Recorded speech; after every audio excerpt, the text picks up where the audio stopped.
Lucy Show. Starring Lucille Ball.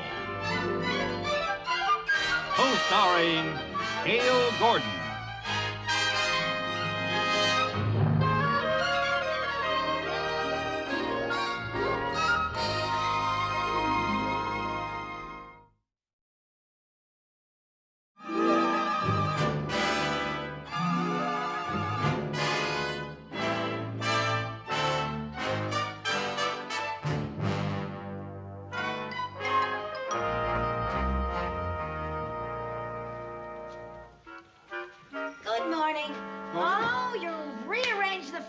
I think it's a wonderful idea. I never really liked it the way it was. I've always wanted my desk over there, Mr. Mooney. We are not rearranging furniture. Oh. I simply made room for a new computer they're delivering this morning.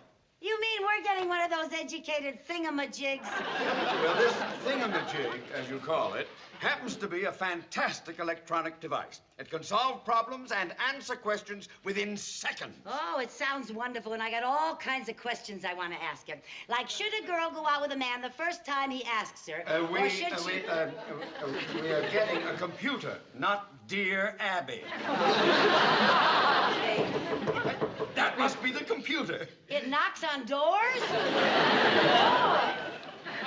Mr. Mooney? No, I'm Mrs. Carmichael. Mr. Mooney's the one with the mustache. I'm Mr. Viger, and I'm here to install and demonstrate the computer for you. Oh, fine. Bring it right in. I'm very anxious to see how it works. Bring it right in, boy. Oh, Take it easy now. Well, that is kind of large. Easy does it. Well, watch the door. Watch the door. Please don't scratch it. Easy now, fellas. Watch this. Gee. Isn't that... Oh, look at all those dials. Easy. Now, where do you want her? Her? Yeah, you know, like a boat or a car. They're always female. Oh, gee, it's going to be nice having another girl working in the office. Mr. Mooney, you better be sure where you want her because she weighs a ton. Once you place her, that's where she's going to have to stay. Yes. Well, I thought right over here would be a good place. Mr. Mooney, right... since I'm going to be the one using her, I think it'd be nice if I could have her over here by my desk. No. I thought this was the spot. That's why I cleared all the... But, Mr. Mooney, really, it really would be... I know. Let's ask the computer where it should be. Mrs. Carmichael, don't be silly. The computer doesn't answer questions like that. Oh. Oh, on the contrary, that's a very good problem for the computer. Plug it in, will you, Sid? Okay. I'll just program that question onto this card here. What do you mean, you right punch there. holes We for just it? punch the holes in, and there is your question right there. Now we'll put it in the slot.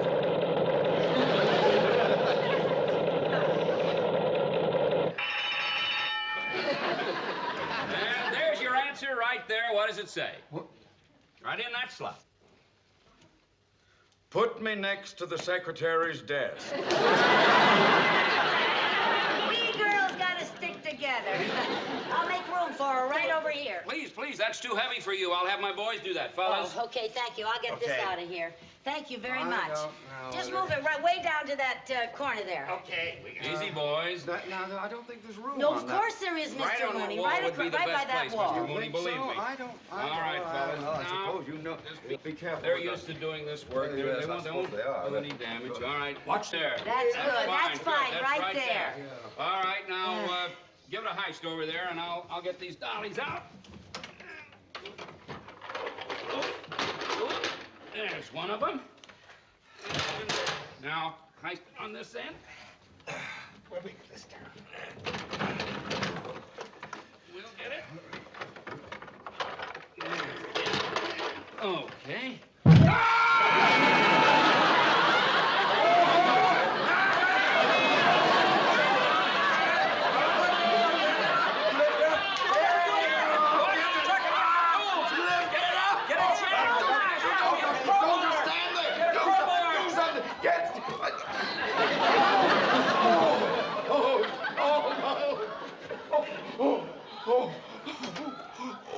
Are you all right, Mr. Mooney? Do you know what you did?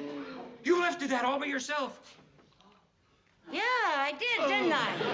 If I didn't see it, I wouldn't believe it. I'm Dr. Simon. Is there anything I can do to help? Oh, Dr. Simon, that thing fell on Mr. Mooney's foot. And it weighs a ton. Where? Oh, I see. Just a minute. Let me take a There! What you doing? Easy, no, easy. Are there any broken bones? No. There don't seem to be any broken bones at all. How'd you get it free? Well, Mrs. Carmichael picked the computer up. Yes, she picked it up. Yeah, I picked it up. And I don't know how she did it. No, I don't know how I did it, but You really picked that up? It's Yeah. impossible, absolutely incredible, but she did it. it's incredible, but I did it. How could she have done it, Doc? Yeah, how could I have done it? Yeah, how could she? It's a known fact that in times of crisis, the adrenal gland becomes overstimulated and gives a person superhuman strength. And that's undoubtedly what's happened. Superhuman strength. I remember reading something about that in the newspaper. But now that the crisis is over, Mrs. Carmichael couldn't possibly move it again.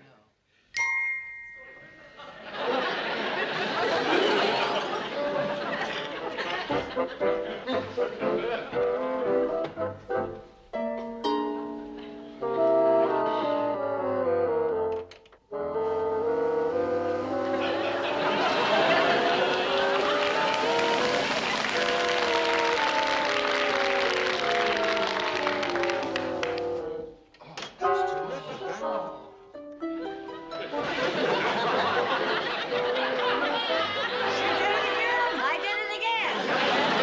And there wasn't even a crisis this time. No crisis this time. I don't understand it. Unless what? Unless your adrenal gland got stuck. Stuck? I never heard of it happening, but medically, there's no reason why the gland couldn't get stuck. Does it show? Look, you may be a case for the medical journals. Really? Yes, I'll have a consultation with some specialists. About me? Yes, I'll get in touch with you later. Oh. About my foot? You'll be all right. I'm sorry about the accident, Mr. Mooney. All right, clear out, fellas. Mr. Mooney, are you all right? Yes. Thanks to your phenomenal feat of strength, I'll never be able to thank you enough for what you did. Oh, forget it. It was nothing. Just don't mention it. Oh, I'm sorry. Mrs. Carmichael, don't you think you ought to take the rest of the day off? You're too strong to work. Oh, no, I feel fine. I want to stay here with you. Now, here, let me help you up. So sorry.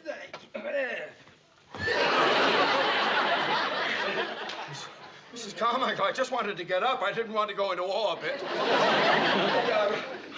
You sure you don't want to take the rest of the day off? No, really, Mr. Mooney, I feel fine. I promise. I'll be more careful. Oh. Here's your shoe. Thank you very much. Now, you just sit down right over there. Yes. Oh.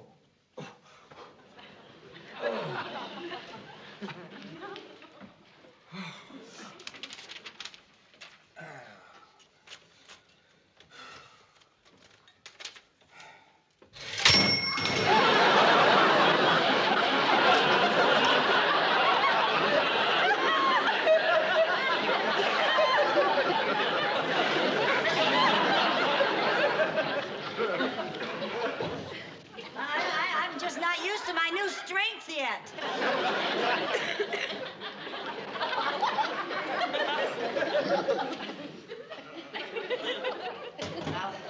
I'll do something else. I got an awful lot of things that I have to do, so.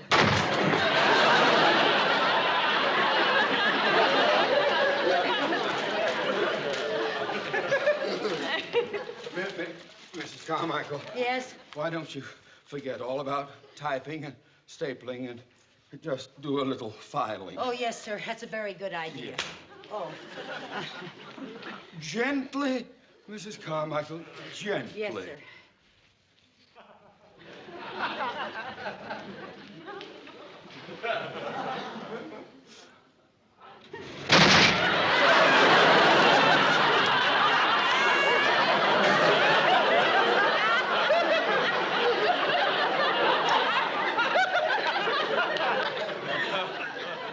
Maybe you're right, Mr. Mooney. I better take the rest of the day off.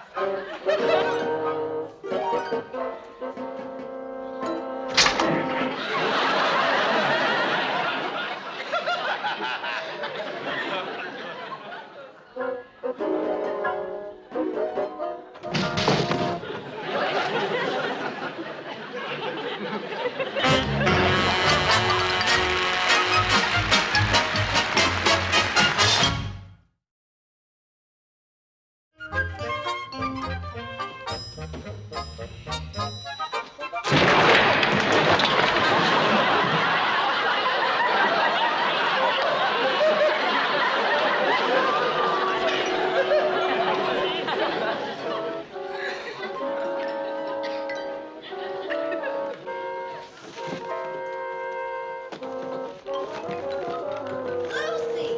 Yeah, hi, Mary Jane. Lucy, did you do that? Yeah. Then what they said about you on television is true. You mean there's something about me on television? Yeah, they called you Superman, only with prettier muscles. Yeah, you know, they say that I'm a case for the medical journals. Really? Yeah, and some doctors are holding a consultation about me right now. Oh, well, you don't look any different. No? No, I mean, what can you do? What do you mean?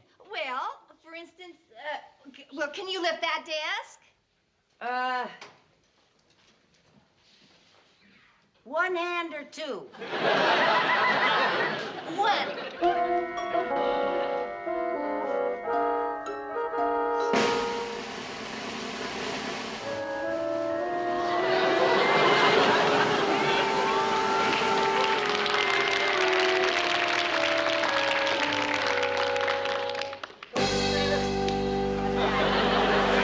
That's just amazing. Thank you. You want to have lunch with me? Oh, I'd love it. I'm having roast beef sandwich. That okay? Good. What was that? Oh, I'm afraid to look. Oh, it's been like this all day. Everything I touch collapses. Oh, dear.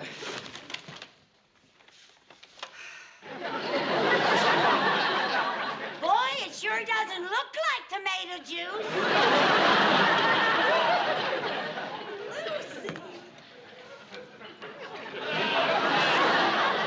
What in the world is that? Just what I always wanted. Creamed aspara corn pea pine a pear.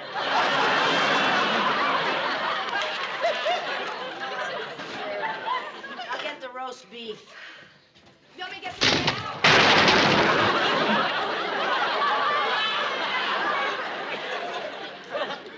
I'm having a terrible time with Doris today. Don't you get the bread and the mustard? Oh, Lucy. Oh, dear. What do you want to drink with your sandwich? Cranberry juice, orange juice, milk? Oh, I have some orange juice. Okay. I think I'll have cranberry juice.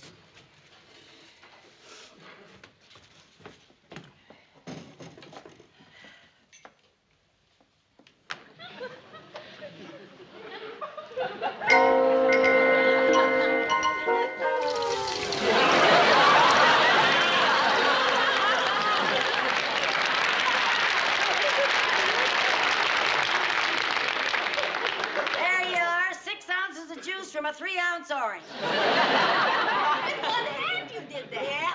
I'll get you some ice. Oh, Lucy.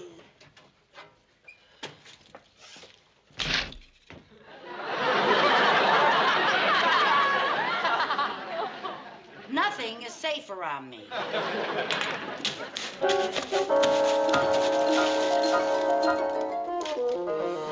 There you are. Wow, you can make pebbles out of rocks, Lucy.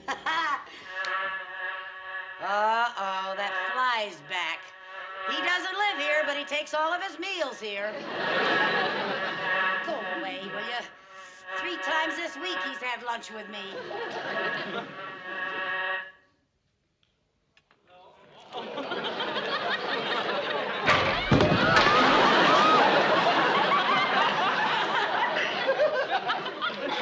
Well, that's always blocked my view anyway. You're the strongest woman in the world. I'll drink to that. You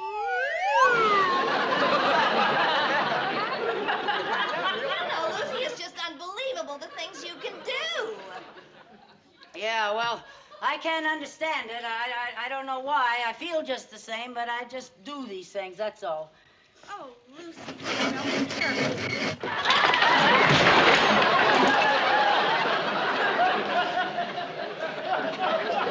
Believe that.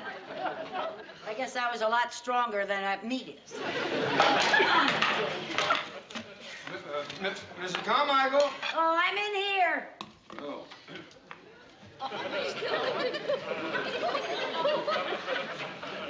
Well, I see your adrenal gland is still stuck. Oh, how are you, Miss Lewis? Mary Jane heard about me on television, and she came over to tell me, and we were just fixing some lunch. Oh? Yeah. What were you fixing? Hand grenades?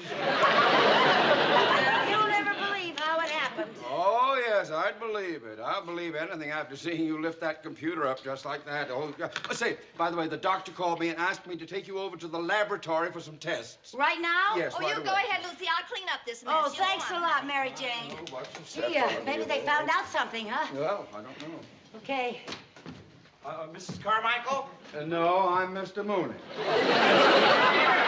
Mr. Carmichael is the one without the mustache. Mrs. Carmichael, I'm George Denton, a reporter on the Daily Gazette. Oh, and how this do you is do? Eddie, my photographer. How do you do, and Eddie? this is Terrible Tony.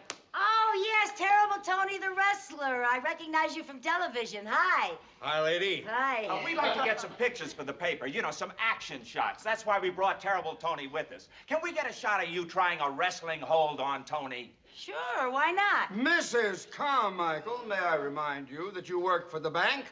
Any pictures must be very dignified. No wrestling pictures, please. Mr. Mooney's right. The dignity of the bank must be upheld. Well, can we just get one of her shaking hands with Tony? Oh, well, I think that would be all right, yeah. Okay, Eddie. Now, shake hands and give us a great big smile. Okay. Come on.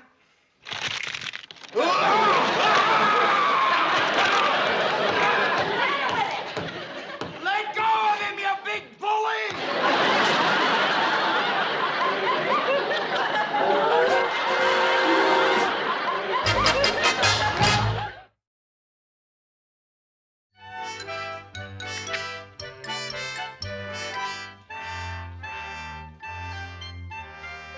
Everything okay?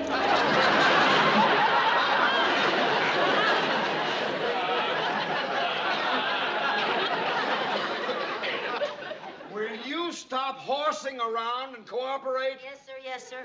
We just have a few more tests to make. Will you check her reflexes, please, doctor? Will you cross your leg, please? Yes, sir.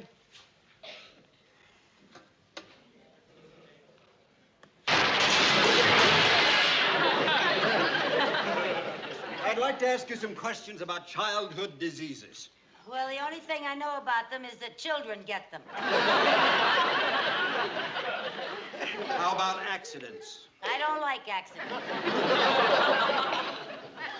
I mean, did you ever have any? Oh, nothing serious, just the usual dented fenders.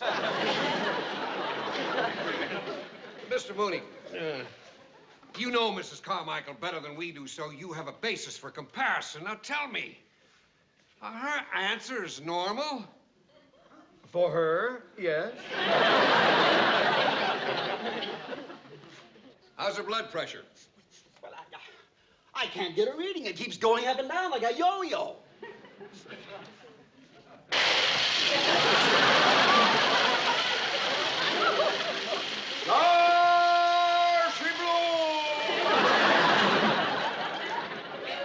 She broke my machine. I'll have to get a reading later when she's more relaxed.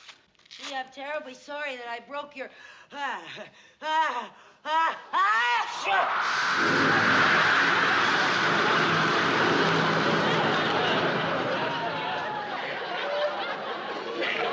I know why they name hurricanes after women. Well, I'll try to warn you if I have to sneeze again. No, you can't come in. They're testing Mrs. Carmichael, and they don't want to be disturbed. But I've been waiting for over 2 hours. Yes, Mrs. Carmichael, I'm from Full of Pep Vitamins. We'll give you $25,000 to endorse our product. 25,000? We'll give you $50,000 to endorse Whammo breakfast cereal. Oh, well, I don't know what to say. Well, I do. Why don't you come and talk to me? I'm her financial advisor. Yes, you come he right over here. I think advises we'll me come about to the everything submarine. like that. Miss Carmichael, I can't offer you any money. I'm with the United States Women's Olympic team. Boy, you must have fun. Well, what I mean is that I'm one of the coaches, and we saw the demonstration of your marvelous strength on television, and I think you can be the #1 women's shot putter on the American team. Me, a shot putter? I don't know anything about it. Oh, I well, wouldn't know what to do. It's very simple. You just take this iron ball and throw it as far as you can. Be careful, it's very heavy. Okay. Throw it as far as I can.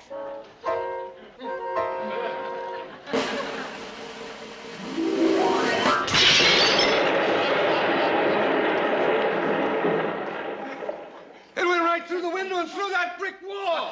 Yeah. Oh, Mrs. Carmichael, I'll make you captain of the shot put team. Captain? Yes, ma'am. I'll make you captain of the weightlifting team, captain of the javelin. I'll make you the whole team. Oh, well, when do we start? Wait. That's all right, but we haven't finished our examinations yet. We haven't tested her legs. Well, now, wait. Tested my legs. Oh, I've got a great idea. Now, to test Mrs. Carmichael's legs, why not have her do a standing broad jump? Very good idea. Fine, will you move that table back, get everything out of the way? Mrs. Carmichael, would you step over here, please? That's right there. And I'll show you how to do the standing broad jump. Now, you put your legs together. Bend your knees. Put my legs together. Bend your knees. Bend my knees. Put your arms back and go. Put my feet together. Bend my knees. Put my arms back. And... That's 20 feet. Yeah, I'd have jumped further, but I didn't want to go through the wall. Oh, Mrs. Carmichael, you're so wonderful you could be the whole track team. I'll enter you in every event. Oh, good. You know, she'd be wonderful on the hurdles. Yes, The hurdle? Great idea. Would you like to try the hurdles? Yeah. Gentlemen, would you line up here? 3 of you, please. yes, right away. Make a hurdle right here. And Mrs. Carmichael, you just step back there, Okay. and you jump right over the top of it. Just jump over there. That's right. Whenever you're ready. Okay. All right, fellas. Down, boys. And here I go.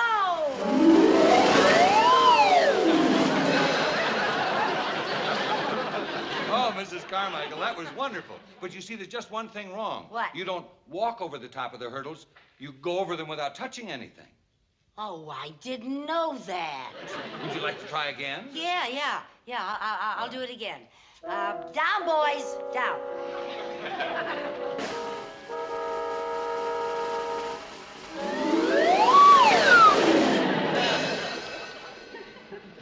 You're amazing, Mrs. Carmichael. Can you swim? Can I swim? Watch this.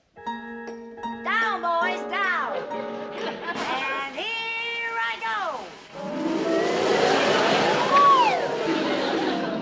Oh, Mrs. Carmichael, you're a cinch for the swimming team. Yeah, and I can win all of your swimming events and not even get my hair wet. Now, look, if you think that was something, watch this. Down, boys. And here I go.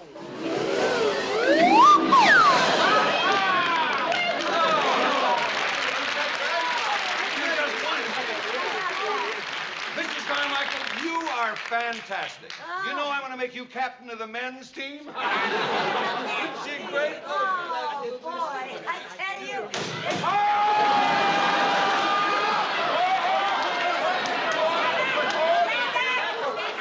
move it. Well, move it. Take your bow later. Oh, gee.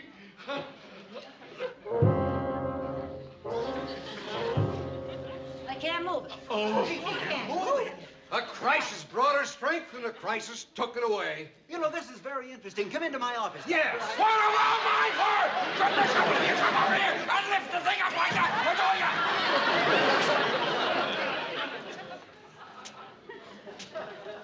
Oh, Miss Carmichael, nice to have met you. What do you mean by that? Goodbye. You mean I'm not going to be captain of the team? No, ma'am. What about Waterboy? No, ma'am.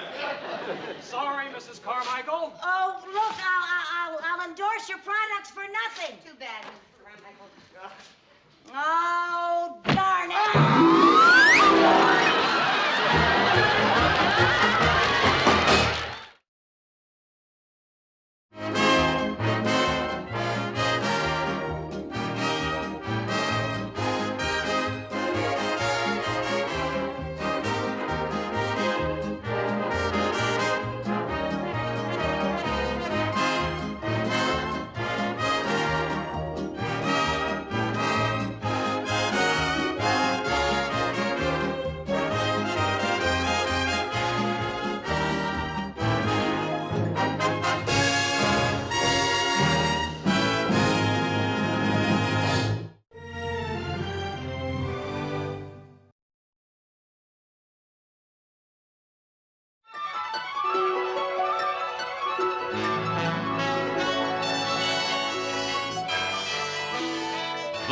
Lucy Show. Starring Lucille Ball. Co-starring Gail Gordon.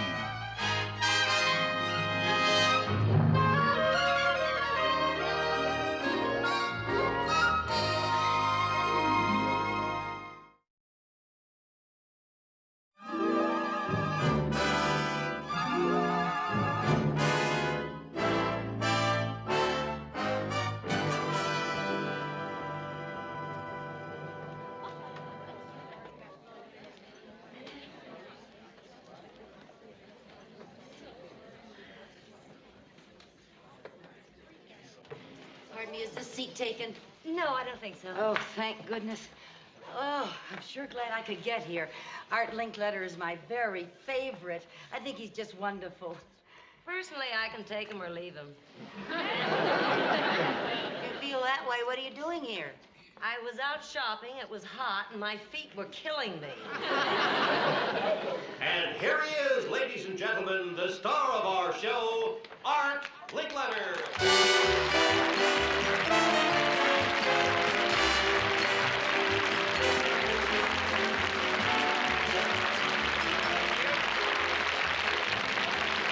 Welcome to the house party. What a warm and wonderful audience you are. And you've come just in time to take part in a most interesting and curious experiment about human nature. I'm going to go looking for a volunteer. Whoop, look at that stoplight. Look at the red hair. It's beautiful. Are you wearing one of those new wigs, or is that the real color of your hair? Well, shall we just say it's not a wig? Would you mind standing up, please, and coming out in the aisle? Me? Yes. I'd like to have you on the show today. Oh! Yeah. Now, don't be nervous. Just tell me, what's your name? Lucy. Lucy Carmichael. Now, do you mind if I call you Lucy? Oh, not at all. Well, would you mind telling me your age? Not at all, 28. Would you mind telling me your real age? I certainly would. Now, tell me, Lucy, who do you think talks more, men or women? Oh, men, of course. They talk much more than women. You think Women so? might have the reputation, but it's really just a false impression as far as I'm concerned. Well, I'm Men glad- are always talking about something, about business or baseball. Any see. subject you Well, name, they start talking and you just can't get a word in edgewise. I- Politics, fishing tackle, guns, cars, or they just talk about themselves. That's Seems to me there's no comparison between the two, actually. Whenever I go out with a man, it's just a matter of sitting there and listening to him talk. Just the other day I was... Well, goodbye, folks. Our time's up for today. Lucy, this is just a half-hour program. Oh, I'm sorry. And she thinks that men talk more than women. Let's find out, shall we? How would you like to earn $200? $200? Oh, boy, I'd love that. Well, I'll give you $200 if, for 24 hours, you don't talk. You don't say a word, you can't utter a sound. Not a sound? And you can't let anybody know why you're not talking. Oh. You can't write any notes. No notes? No notes. Think you can do it? Oh, yeah. Yes, I think I can. You do. Well, now, not that we don't trust you, but I think I'd better pick a volunteer out of our audience to kind of watch and report back to me if you do say a word or make it. Hey, you know she'll have to stay with you the whole 24 hours, eat with you, work with you, do everything with you? Oh? Well, I have a very small bathtub. Well, you'll get along, I'm sure. How about you, miss? Right over here. Would you stand up? Me? Yes. Did you two come in? You don't know each other? No. No. Would you be able to spend 24 hours with Lucy? Well, if the price is right. Oh, I think it will be, because in the event that Lucy says anything or makes even one sound, she'll forfeit the $200 and you will get $400. Oh, you got yourself a stool pigeon. I'll do it. All right, that's fine, Miss, Cosgrove, Ruth. Ruth Lu- Cosgrove. Lucy, Ruth. How do you do? I hope know you'll you. be very happy together for the 24 hours. Now, Lucy, get ready, if you'll excuse the expression, to shut up. Because the 24 hours starts in just 10 seconds. Oh, well, I'm just on my lunch hour. I got to get back to the bank, but I'm off tomorrow. Can't I do it then? Oh, no. The 24 hours starts right now. You think we're being a little rough on Lucy? Tell you what we're going to do. We'll give her a little leeway. Lucy, during the 24 hours, should an emergency arise, you know, some extreme necessity, you can say one word, but just one word. Okay? Okay. That was it.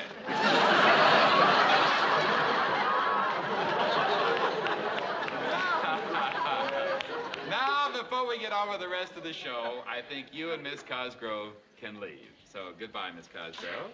Goodbye, Mr. Linkletter. Goodbye, Lucy. Won't you say goodbye? Say goodbye, audience. There they go.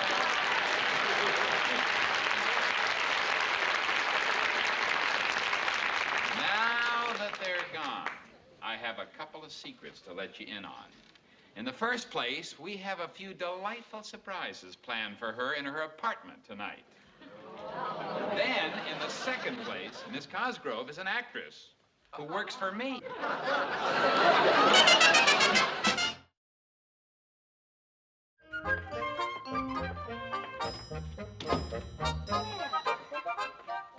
So this is where you work. Tell me about your job.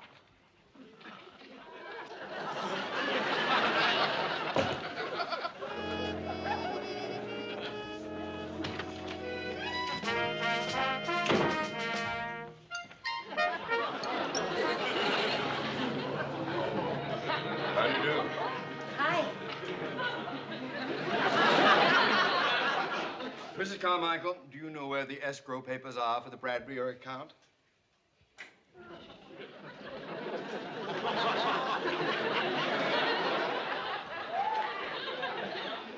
Well, gee, I'm glad you know.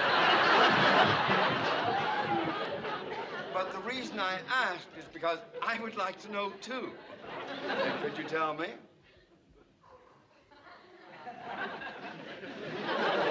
I see it's going to be your little secret. Now, Mrs. Carmichael, why can't you tell me where the escrow papers are for the Bradbury account?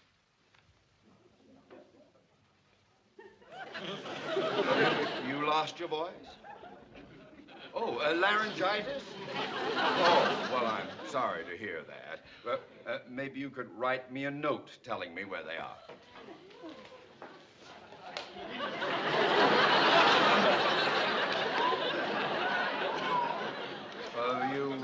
You hurt your arm?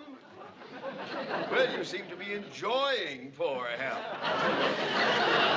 Now, Mrs. Carmichael, I don't have time for games. I want those escrow papers. Now, where are they?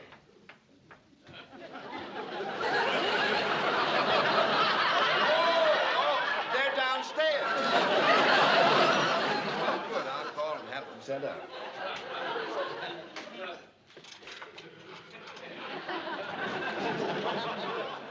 Mrs. Carmichael. Who is she? Friend of yours? Well, Mrs. Carmichael, I don't mind a brief social visit, but after all, this is a place of business. Would you ask her to leave? That's well, would you indicate for her to leave?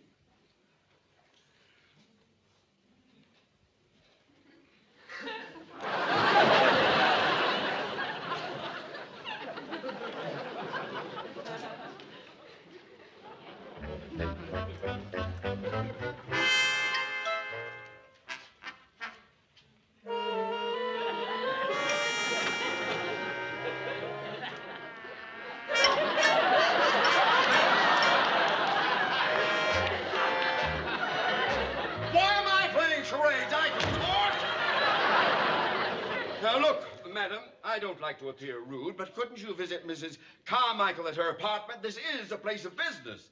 No, I think I better stick around. Oh?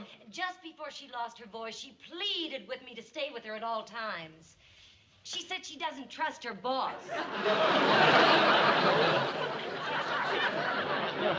Madam, I am her boss. Well, then her nickname for you certainly fits. Hiya, fatso. So, Mrs. Carmichael, unless you have a reasonable explanation, you can start looking for a new job immediately. And stop staring at me like an overage orphaned Annie. Now then, I don't know whether you've lost your voice or your mind, but I have taken all I am going to take. Fatso speaking. Mooney speaking. Dr. Metcalf's here to see you. Oh, well, tell him I'll be along in a few minutes. On second thought, I'll be right in.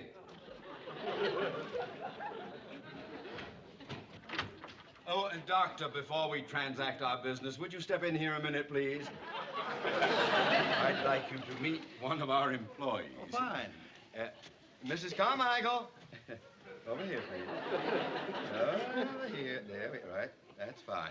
Now, Doctor, Mrs. Carmichael has been acting very strangely, even for her. She seems to have a bad case of laryngitis. Yeah. I wonder if you could give her a quick look, please. Well, of course. Thank you, Doctor. Now, Mrs. Carmichael, I'm just going to look at your throat. It won't hurt at all. Mrs. Carmichael, would you please have a seat? I run across this on occasion. She probably never overcame her fear of doctors when she was a child. Yeah. Well, now, Mrs. Carmichael, this is not the bogeyman, and heaven knows it's been a long, long time since you were a child. Now sit! Now, Mrs. Carmichael, would you please say ah? Well, at least open your mouth. Mr. Mooney, sometimes cases like this are psychosomatic. Psychosomatic? Yes. Yes. In other words, it's not anything physical, but something in her mind. Oh, but that would require her having a mind. Now, it could be a recent shock of some kind, or possibly her subconscious recalled a frightening experience when she was a child. Oh, you were frightened when you were a child. Tell us about it. Bringing the cause out into the open might effect a cure. Well, what are you going to do? You'll act it all out. Tell us the whole sad story. Well, of course it happened to you. Small. Tiny. You. Oh, little girl. You a little. A 3-year-old. You were 3 years old, a little girl. All right. Yeah. Oh, a little 3-year-old girl. Oh, isn't that pretty? She's mowing the lawn. Oh, you're riding a scooter. She's. I know, you're pushing a carriage. Wheeling a baby carriage. I was going to say that. All right. Now, little girl, 3 years, and the baby carriage is yesterday, and you lift it up, and something in it. Oh, yeah, something. Your baby brother is in it. Your baby sister. Well, what's in the carriage? What? A robot. I don't know. I know! Your father, he was drunk!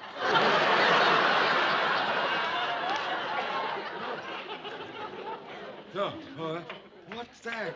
Stiff and... God.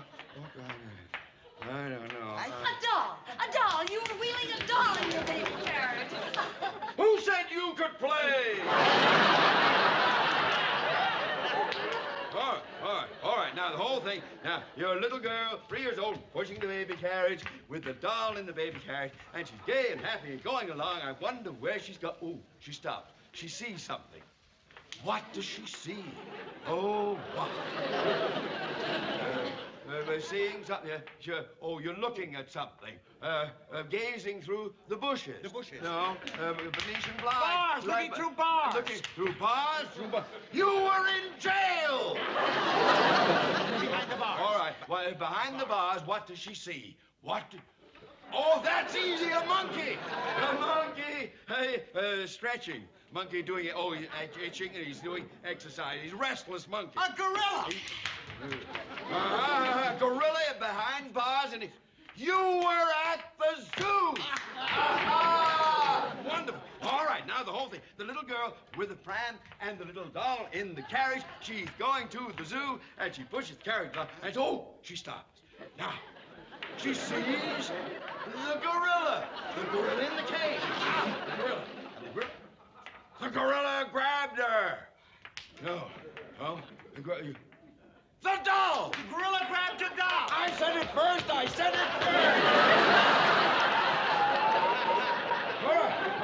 The gorilla grabbed the doll, yes, and he starts to eat the doll. Oh, he tears it limb from limb, the legs, the arm. Oh, he enjoyed it. He loved it.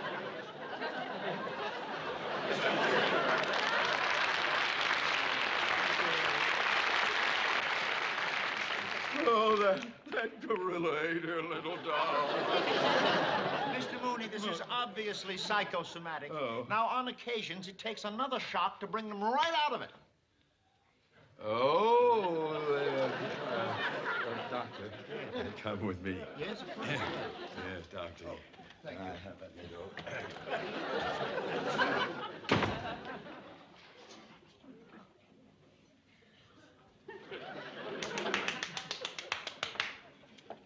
Quite a performance. And just think, only 23 more hours to go without saying a word.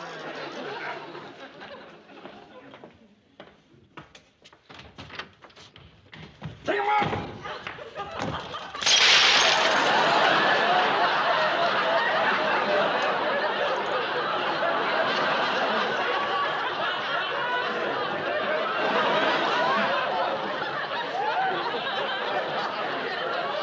Mrs. Carmichael, you're fired.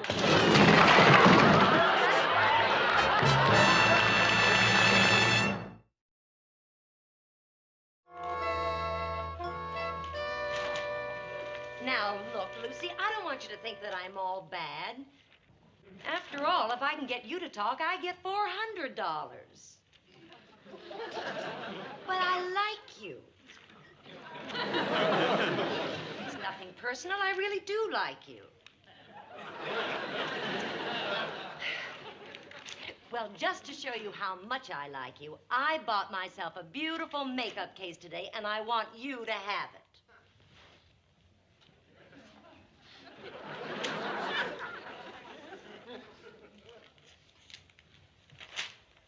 Here. Oh, Lucy, come on. Let's be friends.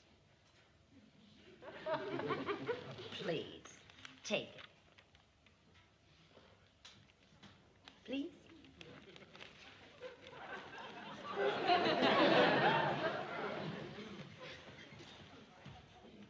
Come on.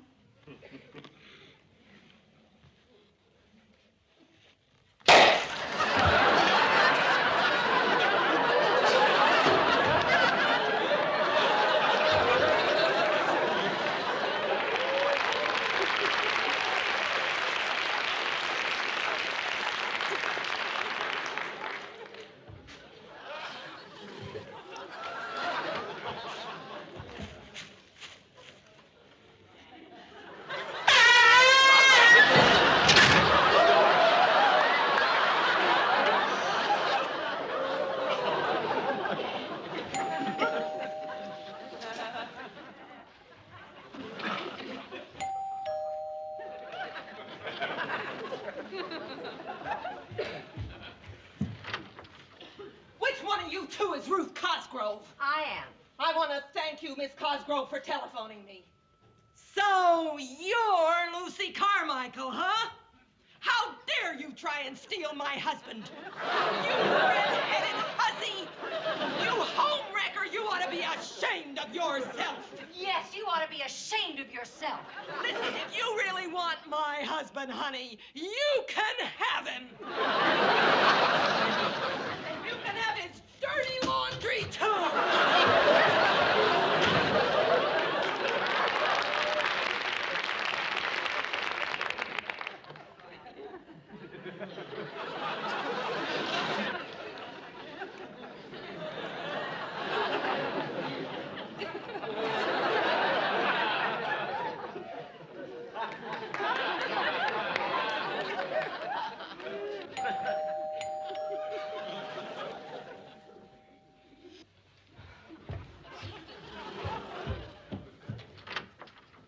Does Lucy Carmichael live here? I'm from the Acme Pet Shop. We have something for you. Come on, Hilda. Say hello to your new mommy.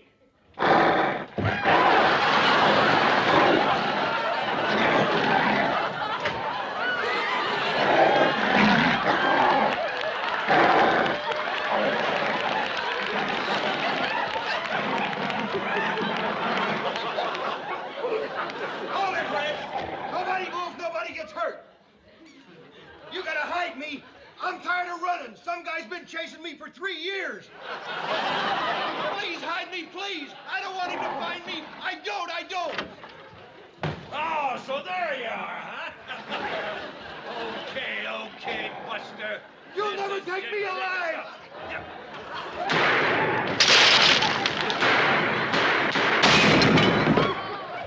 Get out of the way, lady. Lady, why did you help that guy escape? Oh, you won't talk, eh? Well, down at headquarters, we have ways of making you talk. You're coming along with me. And that goes for your husband, too.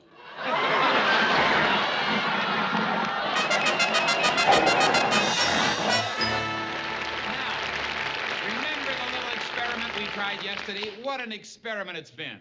We picked a lady out of the audience, Lucy Carmichael. She was not to talk or utter a sound for 24 hours. And now we're going to find out whether she made it or not. Would you step out here, ladies, please? Oh, my. She looks a little bedraggled, and I understand she even spent a night in jail. But the question we're all interested in, has she kept her mouth shut so far? Ruth, has she? She certainly has. Oh, what's that? I timed up. Oh, boy, I made it. I made it. Wait a minute. I made it. I Hold won.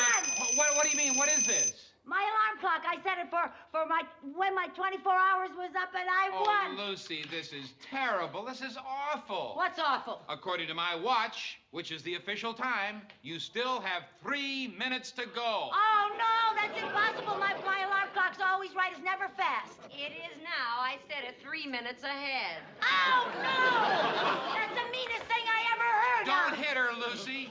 You get the money. You win. That was just a trick we pulled. Oh, a trick. That's right. Miss Cosgrove is actually a member of my staff. Oh, no. Yes, and so are all the other people you met in your apartment last night. Ruth, say goodbye to Lucy.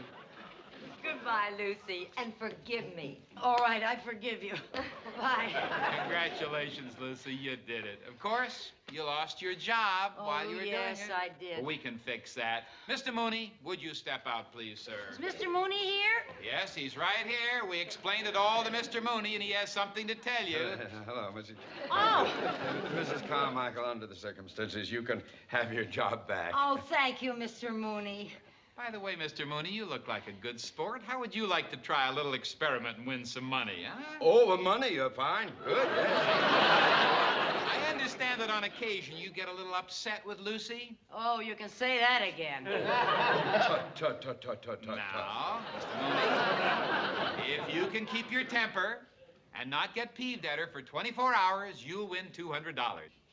But if you as much as raise your voice to her during that time, she will get the $200, okay? Fine. Time starts right now. Good luck, Fatso. Fatso! He lost! I get $400!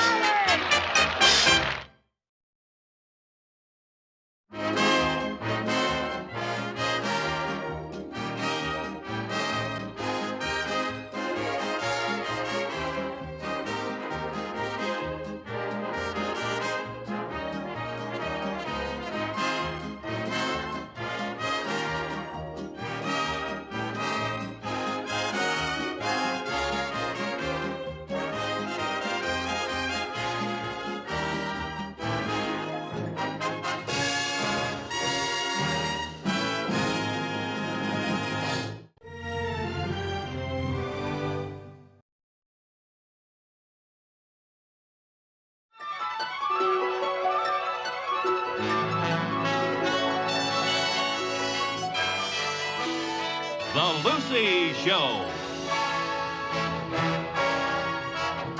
Starring Lucille Ball. Co-starring Gail Gordon.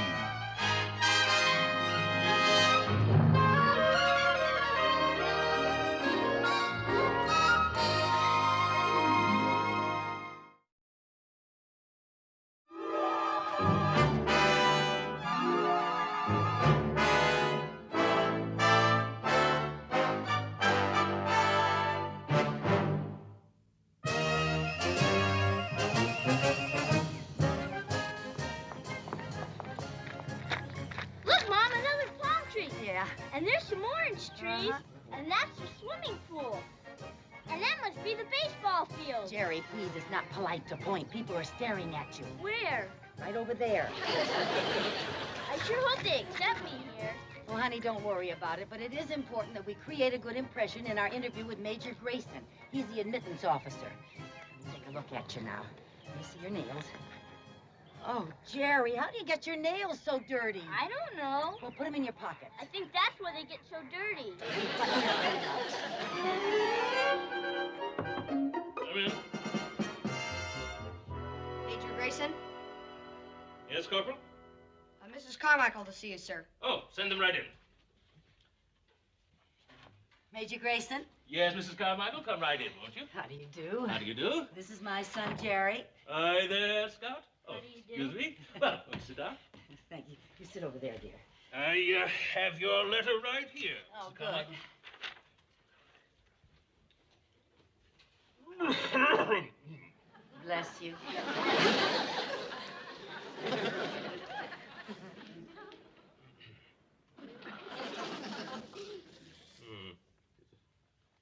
I would have typed the whole letter, but the ribbon broke.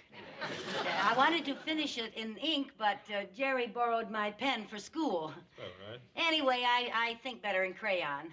There's no need to apologize, Mrs. Carmichael. After all, Abraham Lincoln wrote his greatest speech on the back of a paper bag. Yeah, but it wasn't as tough to get a kid in school in those days. Well, we always find room for a boy who's qualified. Oh, good, good. Mrs. Carmichael, I see here that your home is back east. Oh, not anymore. You see, I moved to California to be closer to my daughter. She's attending college out here. Well, you're rather young looking to have a daughter in college. Oh, thank you, General. Major. Sorry, Major. Yes. Now, Mrs. Carmichael, may I ask, what prompted your decision to enroll your son in a private school? Well, sir, you see, I live on a very modest income from a small trust fund left by my husband. And now, with the expense of having my daughter in college, I figured if I boarded Jerry in a nice school during the week, I'd be free to go out and find myself a job. I see. What kind of work do you do? Well, before I was married, I went to New York and I worked as a secretary, a cashier, a telephone operator, a sales lady, a waitress, and a librarian. Oh, sounds like quite a career. How long were you in New York? 2 weeks. And that many jobs? It was a matter of adjustment. New York just doesn't seem to adjust to some people. I see. Yes, well, I'll just get your application. Thank you.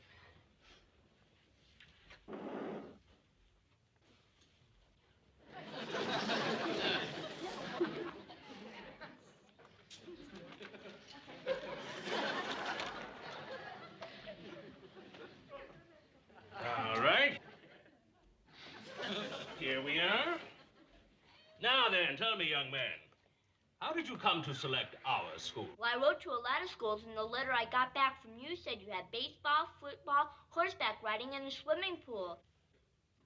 Conducted your own survey, huh? He's very smart for his age. Well, we also have mathematics, history, English, geography, and Latin. You didn't say that in your letter. Well, we're smart for our age. But it isn't all work. We do have a very fine recreation program here, and we're quite proud of our baseball team. Yeah, I saw the baseball field. Yes, Jerry's very fond of baseball. Back home in the Little League, he played second base and batted .298. Is that so? Yes, and he would have batted well over 300 if it hadn't been for some very bad umpiring. Mom, you're not supposed to say that. Why not? It's just not big league. Well, Mrs. Carmichael, your application seems to be in order. I'll register Jerry now, and he can be admitted on Monday. Oh, thank you. Thank you, sir. Now, what I'll need is his transfer slip from his former school. Oh, yes, the transfer slip. I have it right here, sir.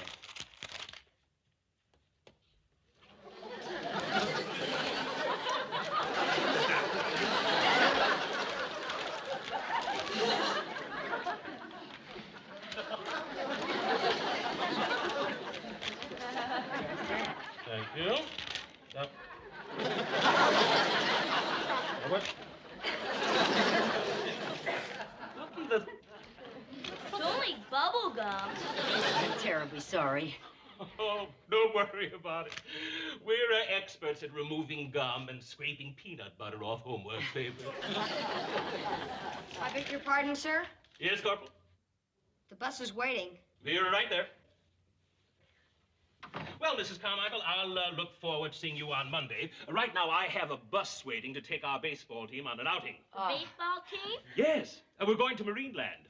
It's Jimmy Pearsall Day. He's going to be down there signing autographs. Gee, Jimmy Pearsall, he's my favorite player.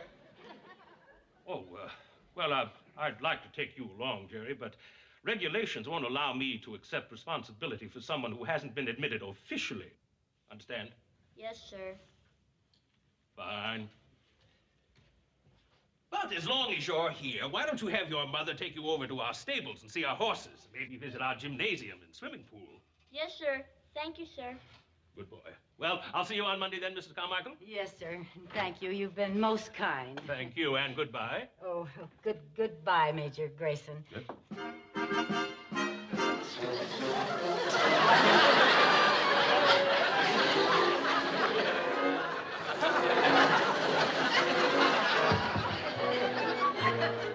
Come on, Mom. We might as well go look at the horses.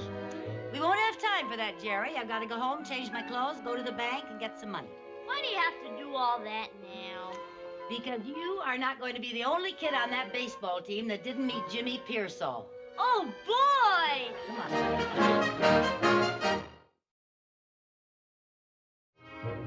Yes, sir. Oh, sure. You're absolutely right. Thank you, dear. I'll take care of it. I'll see that it's put in the mail in the morning. Thank you very much. Mr. Potter? Yes. I'm Mrs. Carmichael. I talked to you earlier on the phone. Oh, how do you do, Mrs. Carmichael? How Sit do you down, do? please. Thank you. You're the lady whose trust fund has been placed in our care. Yes, sir, and I would like to draw some money in advance on next month's allowance. No problem. It isn't. Well, after all, it's your money. Well, my goodness. You know, whenever I tried to get an advance from the man in charge of my account back home, it was like pulling teeth. Well, Mrs. Carmichael, I think you'll find banking in California is much more casual. Is that so? Oh, certainly. We try to be understanding.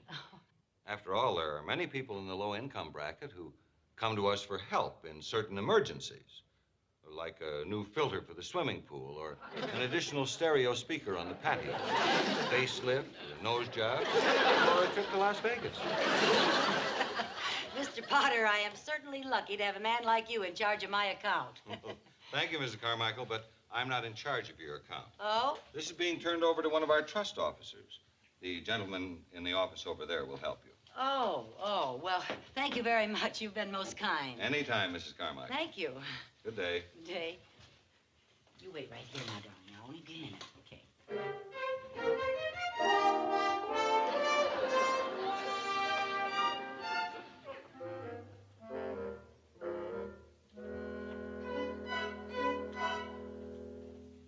Mr.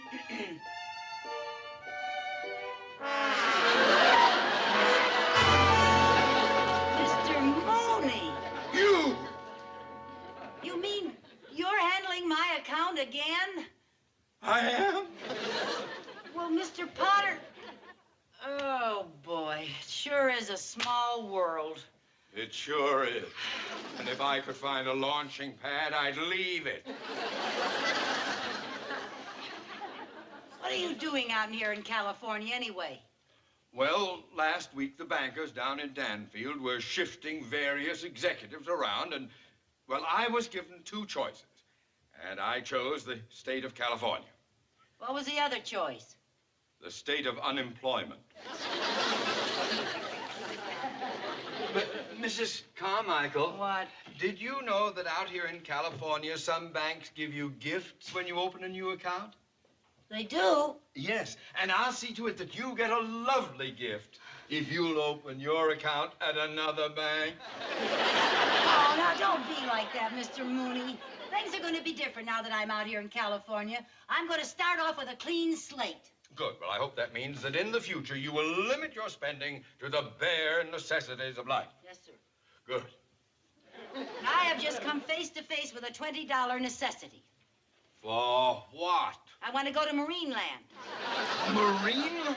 Yes. How can you call that a necessity? Because I don't want my son to be the only boy in school who doesn't have Jimmy Pearsall's autograph. What? It's Jimmy Pearsall Day at Marineland. I don't care what day it is. That is still a great extravagance. Well, the bus fare alone is over $5. Well, don't go by bus. No. Find yourself a friend who has a car and have him drive you there.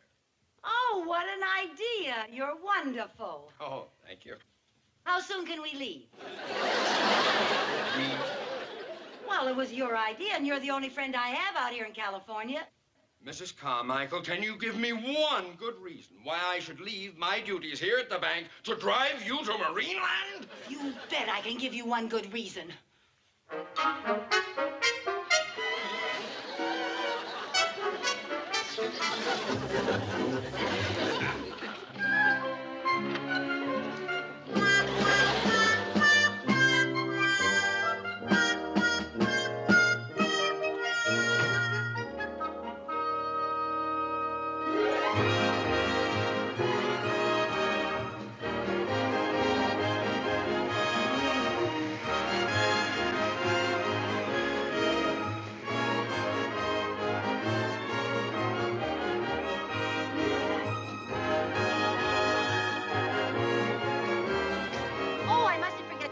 Postcard to Aunt Viv and her new husband. I was very pleased when I heard about Mrs. Bagley's marriage. Fine man, Vern Bunsen. Yeah, and you know, Vivian says one of the nicest things about her new husband is that his name matches the initials on her old luggage.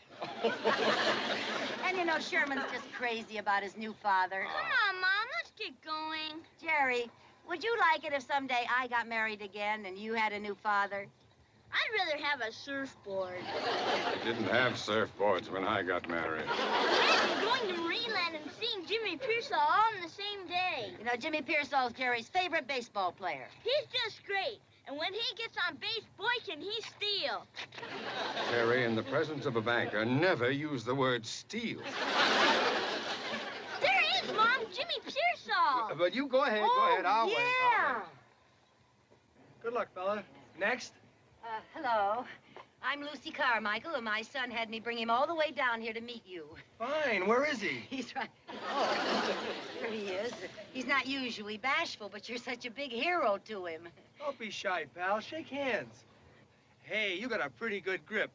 What do you want me to write? I don't know. Oh, just say to Jerry Carmichael from Jimmy Pearsall. How do you spell that? P-I-E-R-S-A-C-A-R.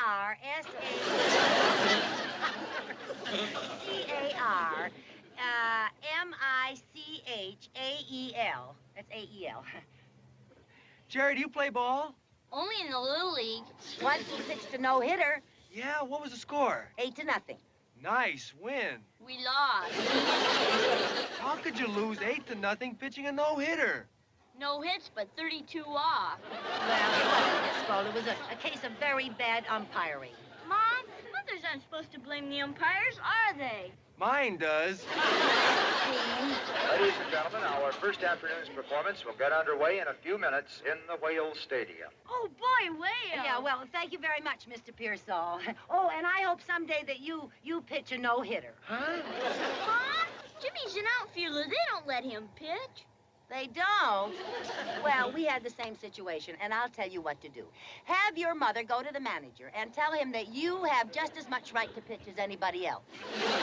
Thanks, lady. I'll try that. Okay, bye-bye. And they call me a kook. Mr. Pearsall, may I have your autograph?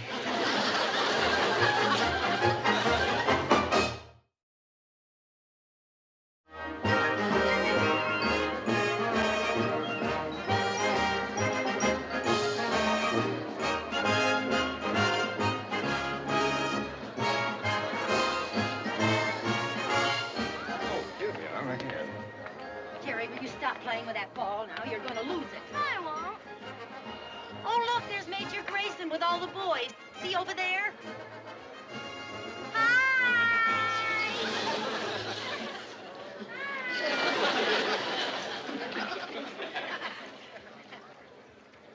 Good afternoon, ladies and gentlemen. We are about to begin our afternoon show. Okay. This is exciting. Really, Mrs. Carmichael, you are the most unsophisticated woman. I am not unsophisticated. I mean, isn't it exciting for the kids? As far as I'm concerned, if you've seen one whale, you've seen them all. Well, you certainly don't act it. Well, that's because I've never seen one whale. Oh, boy, I see a lot of things swimming around out there. Hey, lady, will you please sit down so we can see? Oh, I'm sorry. Hey, look! It's the whale! Hey, see the whale? Look at the whale! Lady, will you please sit down? Yeah, sit down. Sorry. Jerry, what are you doing? What's the matter now? I dropped my ball. Oh, dear. I see it. I'll get it. Hey, the show's out there, Buster. Grayson is here. Please do not embarrass us. Getting his ball. Let me hold it. And now, folks, stepping out on the platform to conduct our performance is Marineland's world-famous trainer of marine life, Larry Clark. And now, Bubbles, our patriotic whale, will start the festivities by unfurling the American flag.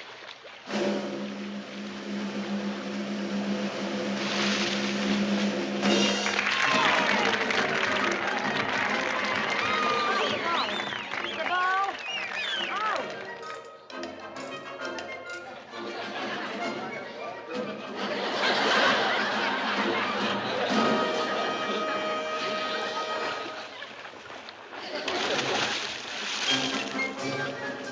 Oh, darn.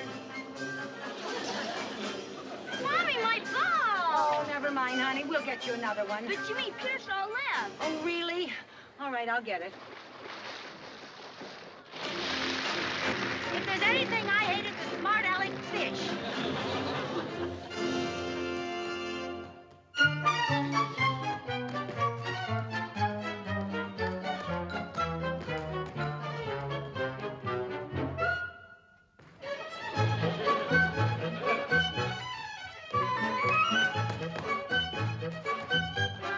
Mom, get my ball!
here. Mr.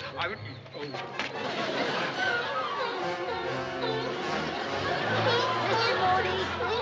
Mr. Mooney, come and get me, Mr. Mooney! I'm coming. I'm coming. Oh! Oh! Oh!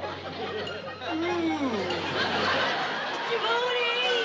Mr. Mooney, help me! Oh, Mr. Mooney! Help me! Oh! Look out! Mr. Mooney!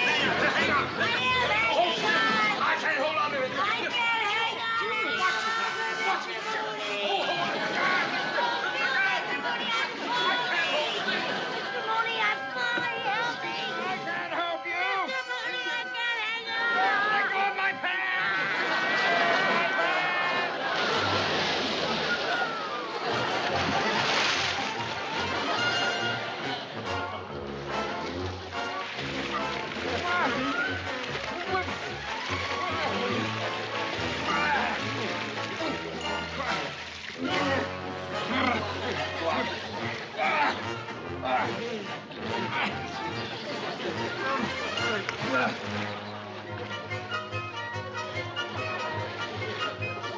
Mr. Mooney! Mom? I know. Watch it. You'll get me wet.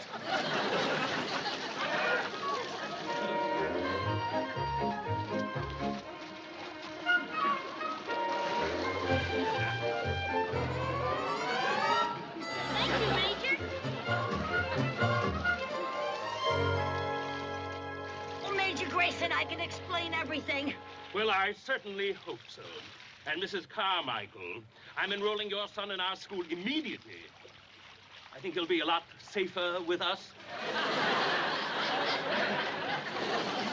May I help you, sir? No, thank you.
The Lucy Show.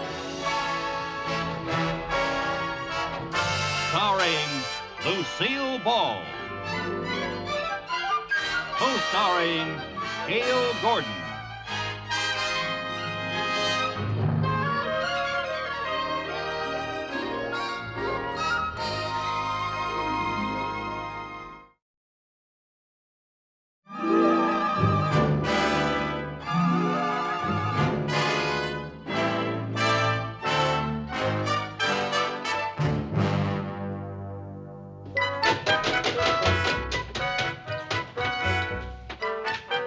Lucy!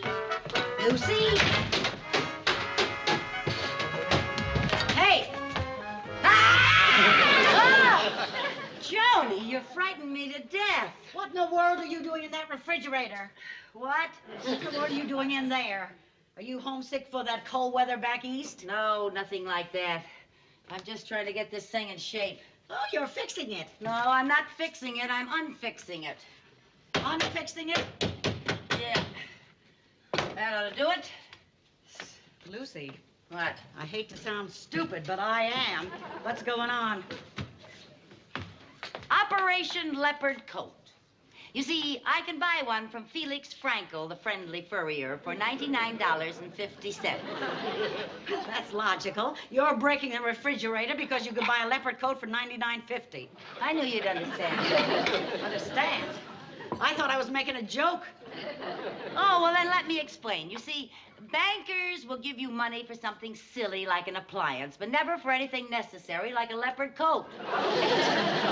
I have invited my banker, Mr. Mooney, over for breakfast. Nice going. The way to a man's heart is through his stomach. Well, he doesn't happen to have a heart. I'm taking the freeway right through to his wallet. It must be a beautiful coat. Oh, it is. I brought it home on approval. You want to see it?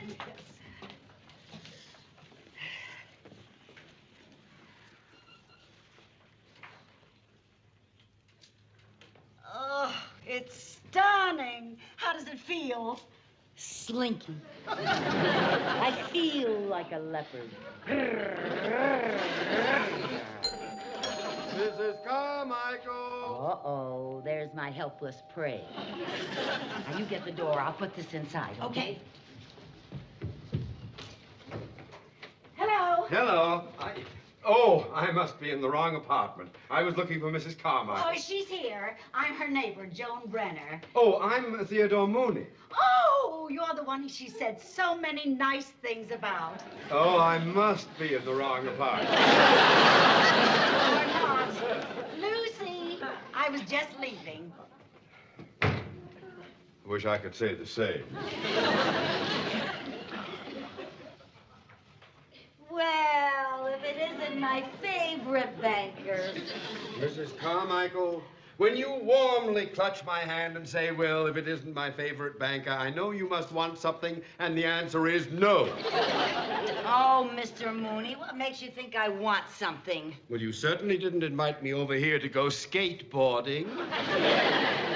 Now, come on. I just thought we could have a nice friendly breakfast together. Oh. Besides, I'd like to talk about our old hometown, Danfield. Danfield? Yes. You're homesick. You're going back. When are you leaving? Tomorrow? Tonight? How about this afternoon? Why don't we have coffee in the cab on the way to the airport? I'll get the tickets. I'll help you pack. Mr. Mooney, I do not want to leave here. I love it here. Oh, you do. Now, would you mind getting the orange juice? It's in the refrigerator.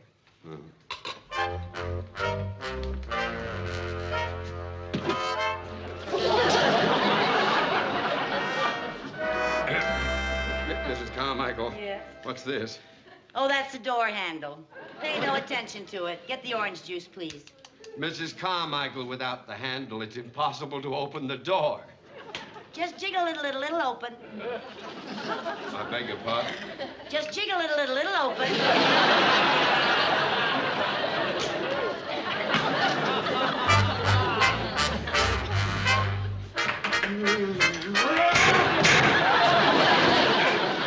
What's this?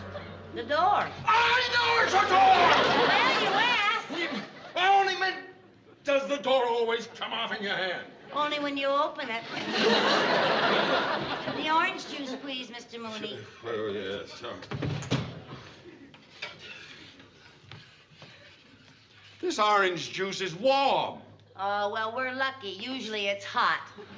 I burned my tongue on it yesterday. It's the craziest refrigerator I ever saw. Well, possibly you need a new refrigerator. Oh, no. This one will do. No use being extravagant. I'd get you some ice, but they're usually frozen solid. Well, leave it to me.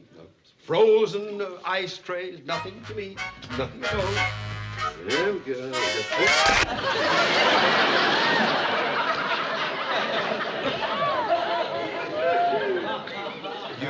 You said the ice was frozen solid? Sure melts fast, doesn't it? Maybe I do have to get a new refrigerator. I'll start saving. I'll cut down on luxuries. Oh, what luxuries do you intend to cut out? Oh, useless things like bread, eggs, milk. No. There's no need for that, Mrs. Carmichael. When you need something practical, I'm only too happy to advance the money for it. No, I can wait. No, nonsense. That refrigerator's a mess. So am I. A soggy mess. Well, I'll get you some towels, Mr. Mooney. I can do it myself, thank you very much. And when I've dried off, I'll come back and give you the money for a refrigerator. Oh. Yeah. Mrs. Carmichael. Yes? How much do you think a refrigerator would cost? Oh, well, they have some lovely ones for approximately $99.50. $99.50? That Yes. sounds reasonable enough. Yeah.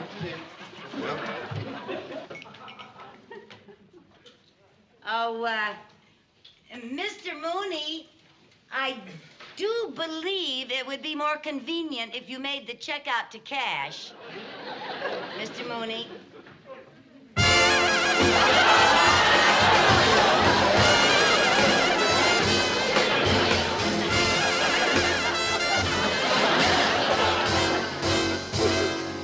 How do I look in your new refrigerator? Madam, kindly notice the automatic defrosting, the vegetable crisper, and all for only $99.50. What a coincidence that fur coats and refrigerators cost exactly the same price. Mr. Mooney, I really need that coat. The coat I had back east is too warm for this climate. Wear it and buy yourself a small, inexpensive fan. Please, Mr. Mooney. That coat looks stunning on me. Why, it even looks good on you. One final word. If you want $99.50 for some foolish extravagance, you go out and earn it. Well, now, it just so happens that I was going to apply for a job today. Oh, really? Yes. I'll read you the ad. Wanted, female lemon picker. Must have transportation to Oxnard, also leopard coat. Mrs. Carmichael, your sly little scheme will not work. But, Mr. Mooney, I want this coat so badly. I've just got to have it. I've never wanted anything more in my whole life. Oh, please, Mr. Mooney, I'll scrimp and I'll save, I'll cut down, I'll do anything you say. But I just got to have it, Mr. Mooney, please. I got to have it, I got to have it. Mrs. Carmichael, you are making more of a fuss giving up that fur than the leopard did.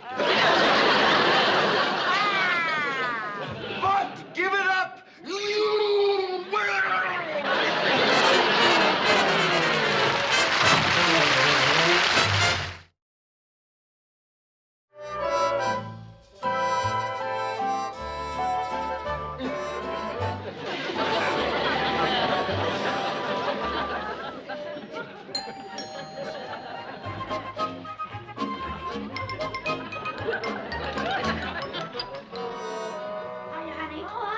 Come on in. How you tonight? Oh, you going out? No, honey, just doing the dishes. That leopard coat? I thought you had to take it back. I'm going to take it back tomorrow. Tonight, I'm going to sleep in it. Lucy, will you do me a favor? Sure, what? I've got a date with Chuck Casey tonight. Do you remember that stunt man I told you about? The big guy? Yes. Oh, yeah. Where are you going? Nowhere.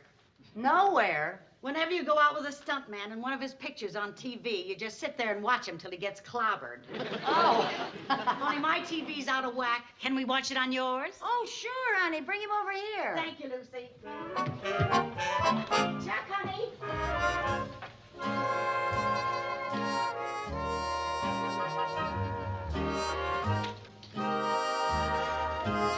Lucy. Yeah, baby. This is Chuck Casey. Hi. Lucy Carmichael. Nice to know you, Chuck. Hi, Lucy. Boy, you are a big one. Wow. Lucy says we can watch the picture on her set. Hey, you turn it on, though, and I'll get the popcorn.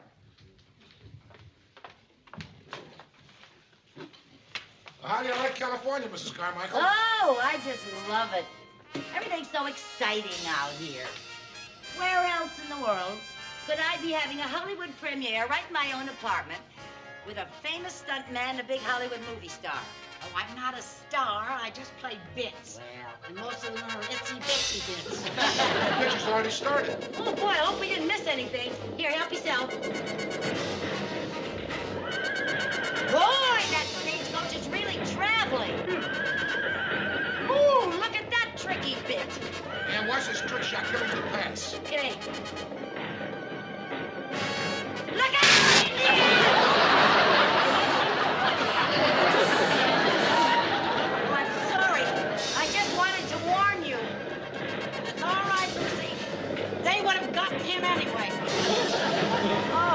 I watched the dead man's fall I do from the top of the stagecoach. A dead man's fall? Ah! Oh, Chuck, you never died better. Well, thanks a lot, Lucy. But the picture isn't finished yet. Are we going to see the rest of it? Oh, we only watch Chuck's pictures till he's knocked off. Oh, well, boy, you were terrific. Don't you ever get hurt? Well, a stuntman can't afford to get hurt. It's the way we make our living. But that fall from that coach, that looked real dangerous. Well, it was all planned out ahead of time. Really? Yeah, I'll show you. Here. Now, I'm on a stagecoach. Yeah? And I'm riding shotgun. Yeah. We're heading down the trail. Uh-huh. All of a sudden, I get shot. Oh! That's a D4. A D4? A dead man's fall. He's done so many of them, the Undertaker's voted him Man of the Year. Don't you ever get hurt in those vicious fight scenes? No. When you get a bop in the jaw, you go into a J11. A J11, what's that? That's a stumble, bum, stumble. Go on, show it, honey.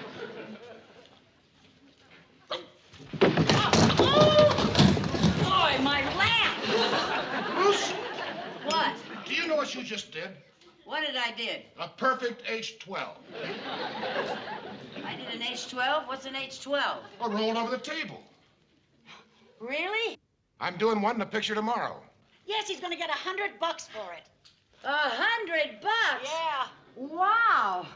I wish I could have $100 for every H12 I've done in my life. I could buy 2 live leopards and raise my own coat. Well, I have an early call. I'll see you in the set in the morning, Joe. Oh, honey, aren't you gonna give me a good night kiss? Oh, there it goes, there it goes. What? Oh, my sacroiliac. Oh, don't worry, we'll find it. It's got to be around here somewhere. Lucy, it's his back. Oh, his back. Is there anything I can do for you? Well, you can call casting and have them get another stuntman. I'll never do an H12 in the morning. Oh, gee, I'm sorry, Chuck. You sure there isn't anything we can do for you tonight? You take care. I'm so sorry. Night. Oh, gee, it's a shame he's going to lose all that work. I've got to call casting right away. Oh, dear. Gee, I wish I could do an H12. I could sure use that $100. Yeah, me too. You can, Lucy. I can what? Do an H12. Oh, now, wait a That minute. $100 to pay for that coat. Oh, but I couldn't. Sure you can. Now, don't worry. All you do is get on the set, dressed for the part. I'll be on that set tomorrow. You have nothing to worry about. You're going to be on the set tomorrow? Yes. And all I have to do is a roll over the table? That's all. And I get $100 for it? $100? Gee, maybe I could. Sure you could. Okay, I will. Good. Oh, boy. You know, this may lead to a movie career. I might become a famous actress. I don't know about that. Very few leading ladies have started out as a stuntman. All the stuntmen here? Slim Jones? That's me, partner. Buzz Kirkaby? Right here, partner. Chuck Casey? Where's Chuck Casey? Right here, partner.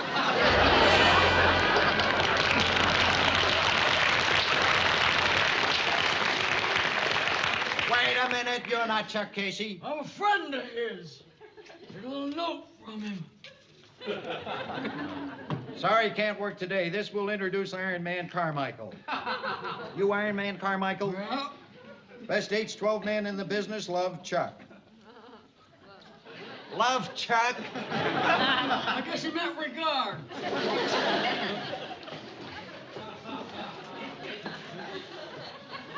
Ain't seen you working around here before, partner. Well, I've been out of the country working in Lawrence of Arabia. What's wrong with your voice? Got kicked in the throat by a camel. No wonder they call you Iron Man.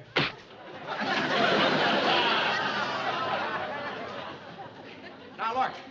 The director's gonna want you guys to roll your own in this scene. Let's see you do it.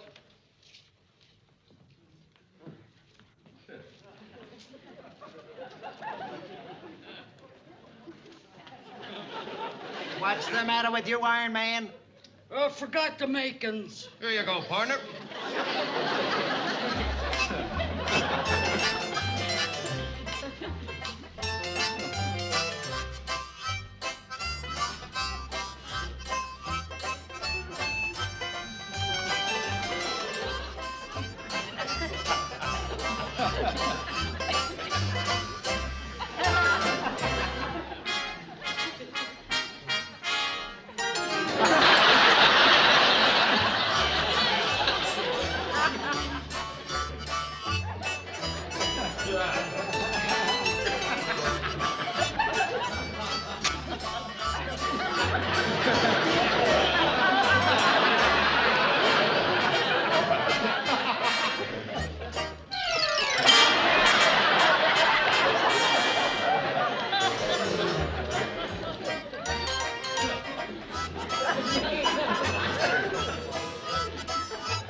Smoking's for sissies. I think I'll take a chalk.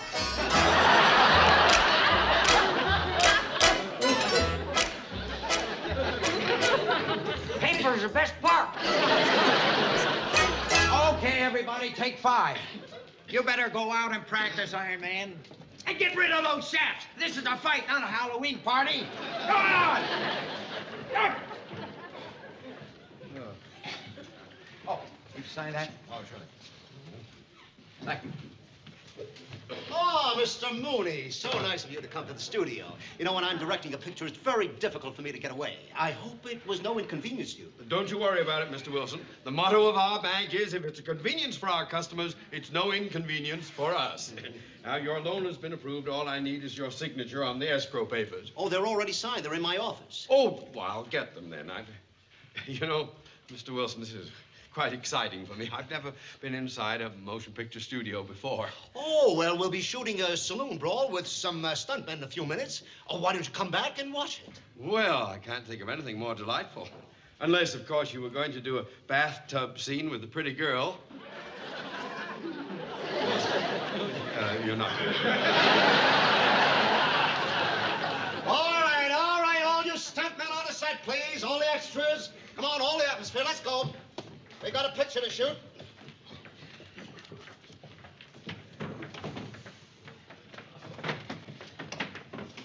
Hi, fellas. Hi, Johnny.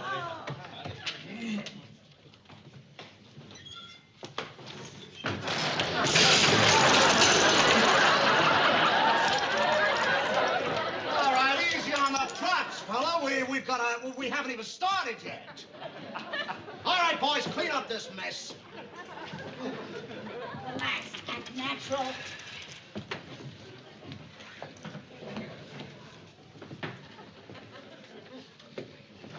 Pull it in there, fella. Fresh. All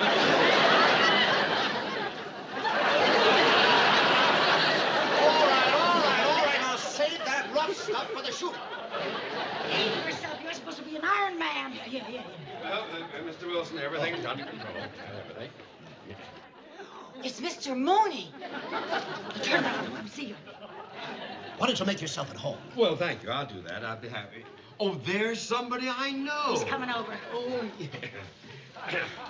Mr. Mooney, this is a surprise. What are you doing here? Well, I'm testing for the dashing male lead in Liz Taylor's next picture. That's kind of a little jiver, wasn't it? Well, actually, I had some business with the director, and he said I could stay and watch some of the stunts, you see. And pardon me, are you a stunt man? Yep. Well, sir, let me shake your hand.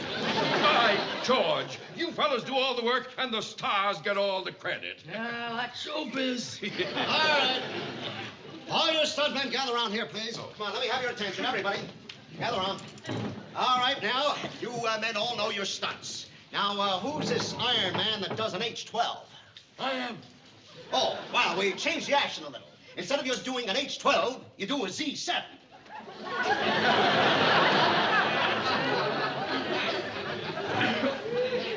What's a Z7? It's a swing from a chandelier. Swing from a chandelier? Oh, boy, forget it. Do you want that fur coat? I'll swing. right, now, you fellas, I want you to make this brawl look real. You're all tough hombres. Now, you two fellas, rip off your shirts. Which two? These two here. All right. Now, tell you what, let's do the fight. Now, you two start swinging at each other. Then, Joe, you get involved. Then, Bob, you come in next. Then everybody start swinging. All right, now, places, everybody. And roll 'em. Action!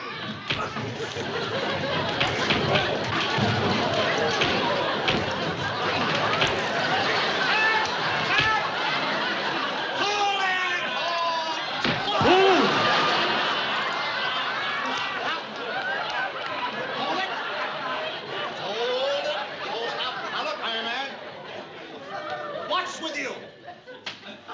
Oh, I had a little trouble with my guns. Well, get 'em up. Get 'em up. I guess I got the drop on the other guys. Oh, now come on, man. Get with it. All right, now, fellas, pick up the action where you left off. All right, now, roll 'em. Action!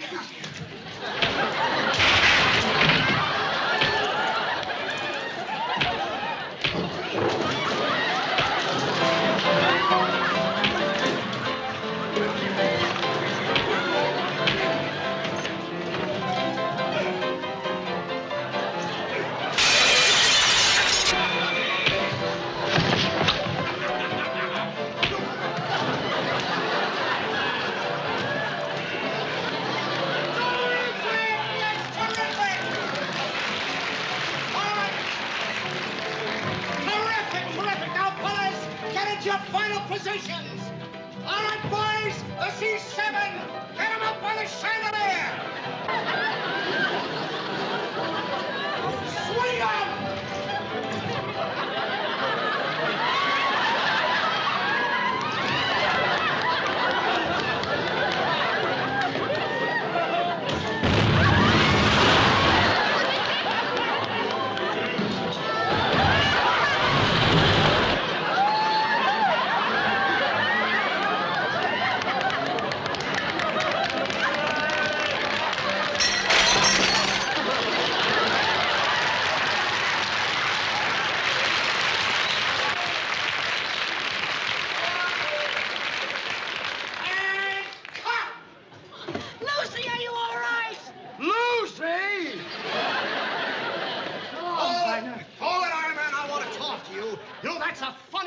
Scene I've ever seen. I'm going to give you a $100 bonus.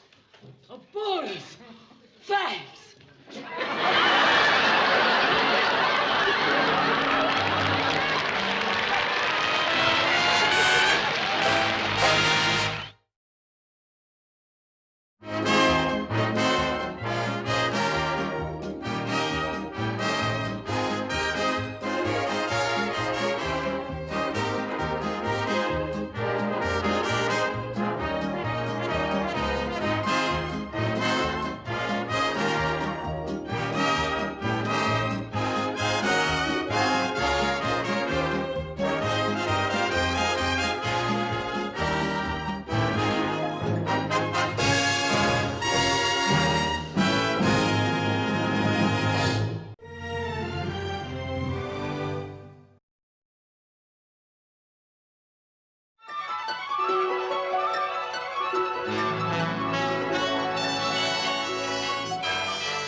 The Lucy Show.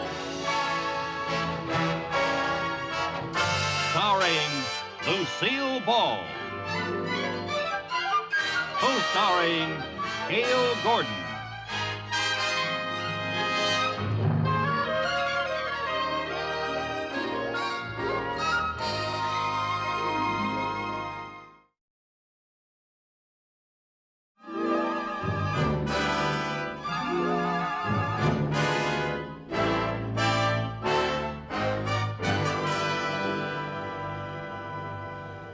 Mr. Mooney, we're old friends. Why can't you give me a job? Mrs. Carmichael, I know we are old friends, but working for a bank is a big responsibility. It calls for people who are dependable. Well, I was a private secretary for Mr. Miller. He's the president of the Pop Record Company. And just how long did that last? A whole week. Earl came back and he had to let me go, he had tears in his eyes. I'll bet he had tears in his eyes before he let you go. Oh, Mr. Mooney, I am a very good secretary, and I happen to have one of the most important qualities that you can find in a good employee. What's that? I need the money. Do you think you could conduct yourself with the dignity and efficiency that reflects the image of our bank? Mr. Mooney, I assure you that I am perfectly capable of performing my duties with the utmost dignity and propriety. Well, in that case, you may consider yourself employed. Oh, hooray! Oh, Mrs. Carmichael! I am most appreciative of your consideration. That's much better. Oh, you'll never regret this, Mr. Mooney. You know, there are so many things that I can do for you. Never! The paper's on my desk. Well, I just wanted to clean... And never touch my pipe! That's your desk over there. That's where you belong. Yes, sir. Mr. Mooney, how much does this job pay? $14 a day. How much is that a week? Let's not count our chickens before they're hatched.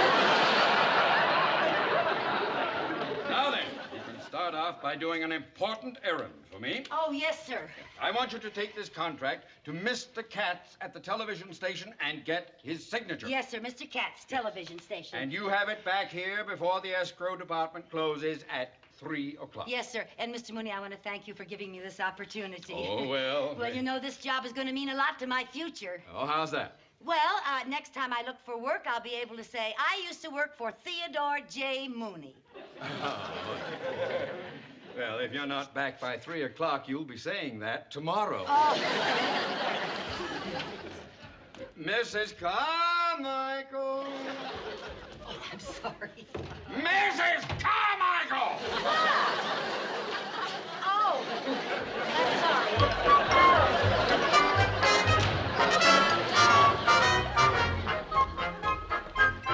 Tell me what floor Mr. Katz is on, please. Oh, third floor. Thank you. But he's not up there. Mr. Katz and his secretary are both out to lunch. Oh, well, do you know when they'll be back? No, but if you want to sit here and wait for him, I'll let you know when they come back. Thank you. You're welcome.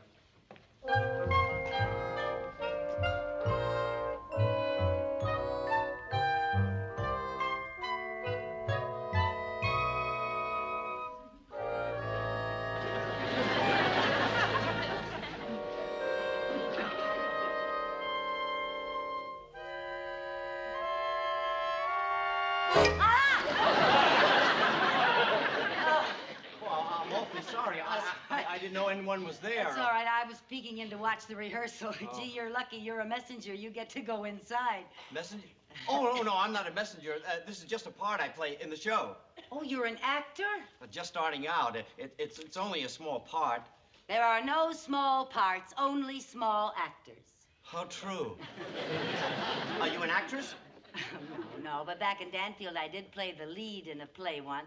The lead? Yeah. Gee, I'll bet you were excited. Oh, yeah. When I opened my mouth to speak, I felt such a fluttering going on inside.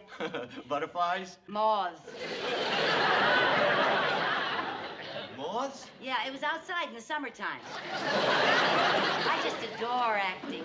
Yes, I love acting, too. So you'll excuse me, I'd better study my part. Oh, would you like to have me help you study? Oh, well, thanks. I don't want to trouble you. Oh, it'll be no trouble at all. I'd love to do it. Well, okay. Let's see. Now, let's see. You be Danny Thomas. See? I'm going to be Danny Thomas. Yes, he's in the show, too. Let's see. Let's see. There's a knock on the door, and you say, come in, and so on and so on. Uh-huh. Okay? Yeah, go ahead. All right. Knock, knock, knock. Come in. Are you Danny Thomas? I said, are you Danny Excuse me. When I say, are you Danny Thomas, you say, that's right. Oh, I'm sorry.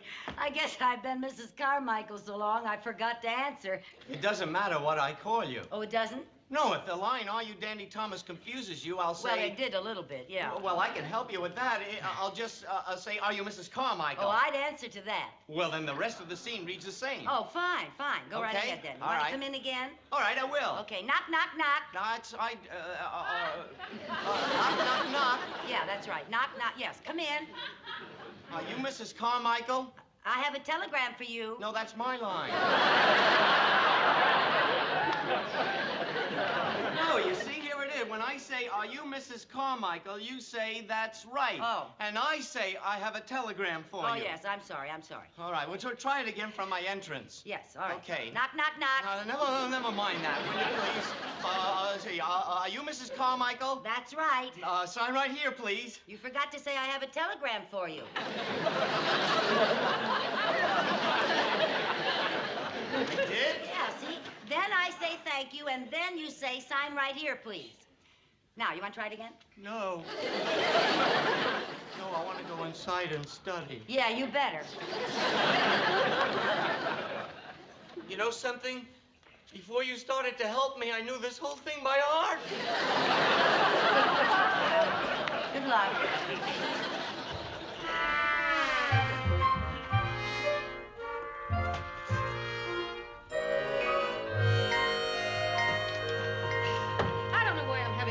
Terrible time learning this number. I don't know either, Miriam. It's just one simple step. Yeah, but I keep goofing it. Come here, I'll show you. Now, very slowly from the top. Your left foot is free. 5, 6, 7, 8. Step, clap, clap, step, clap, clap. Left, right, hip, left, hip, kick, right, left. Brrr, whack. Simple. Looks simple when you do it. Would you do it once more? Very slowly, we'll talk it through. Your left foot is free. 5, 6, 7, 8. Step, clap, clap, step, clap, clap. Left, right, hip, left, hip. Kick, 2, 3. Brrr, whack.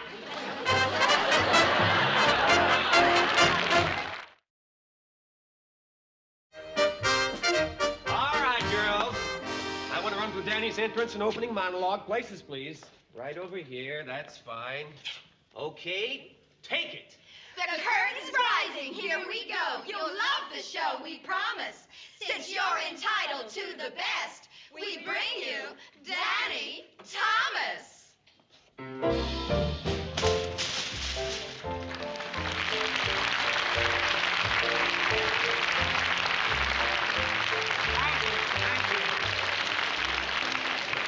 Anyway, then blah, blah, blah, blah, blah, and with a closing song. Marty, that's enough. Let's do the opening number. I want to hold off on that, Danny. Why? I put in a call for some more showgirls. Oh, yeah, we could use a few more. Look, while we're waiting, why don't we run through your dressing room scene? You know, where the messenger boy delivers the telegram? Oh, good. Yeah, we'll do that. All right, messenger boy. Yeah, come on. Coming. You know your lines, kid? Oh, yes, I know them. You seem a little nervous. Huh? Oh, no, I'm all right. You are? Yeah, I always get moths before I go on. What? No, I mean butterflies. Oh, well. When the director cues you, you just come in, and for the moment there'll be no knock. You just say knock, knock, and come right in. We'll go on with the scene. Okay. Fine. Fine. All right. Now, Danny, you're in your dressing room. All right, fine. And then there's a knock on the door. Knock, knock, knock. Come in. Are you Mrs. Carmichael?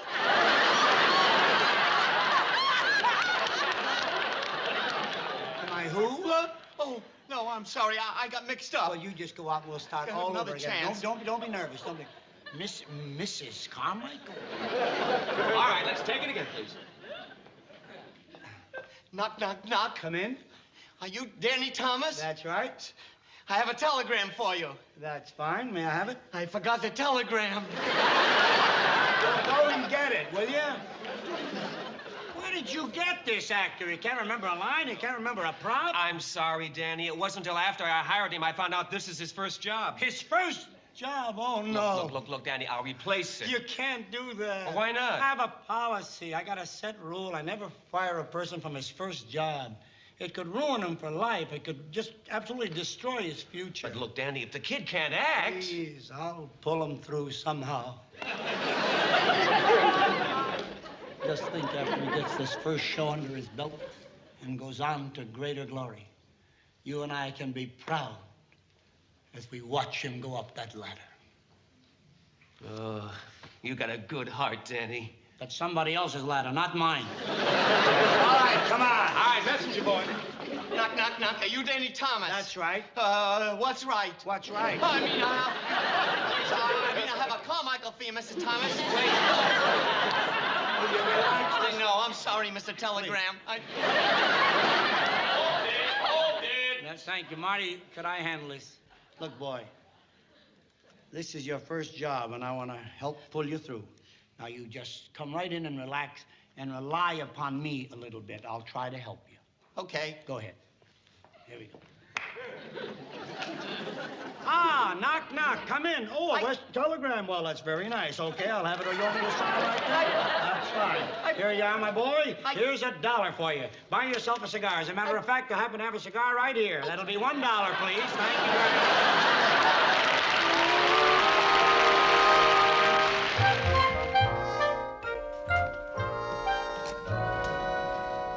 Sir, I have to get these papers back to the bank before 3 o'clock. Are you sure Mr. Katz hasn't come back yet? Not yet, ma'am. Okay, thank you. You're welcome. Let's see what you got. Oh, hello. Hello, girls. All right, girls, let's stand in line so Mr. Thomas can have a look at you. All right, very good. Oh, miss, would you mind standing with the other girls, please? Oh, well, I... Please, miss, we're running late. Just stand with the other girls.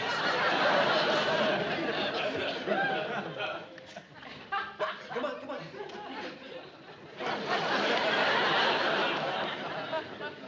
Ah, very pretty faces. All right, now, girls, let's have a look at the figures. Come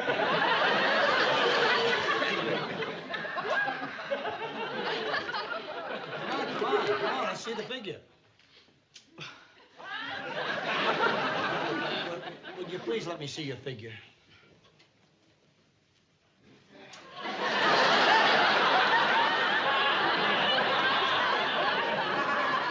Not like that. Take off your clothes. Oh,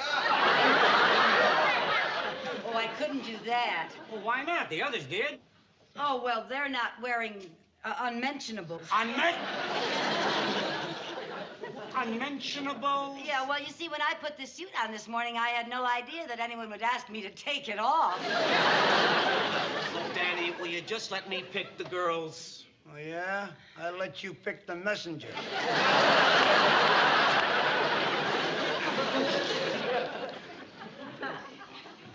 Certainly the right height.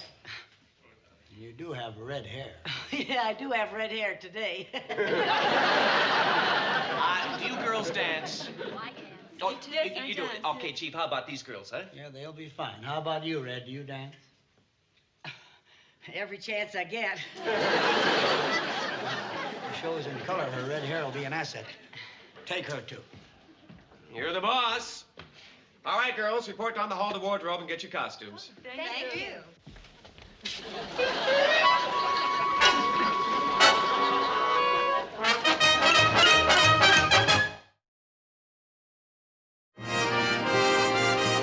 go, man. All right, let's have those new girls back on stage, please. Let's go, kids, please. We're late.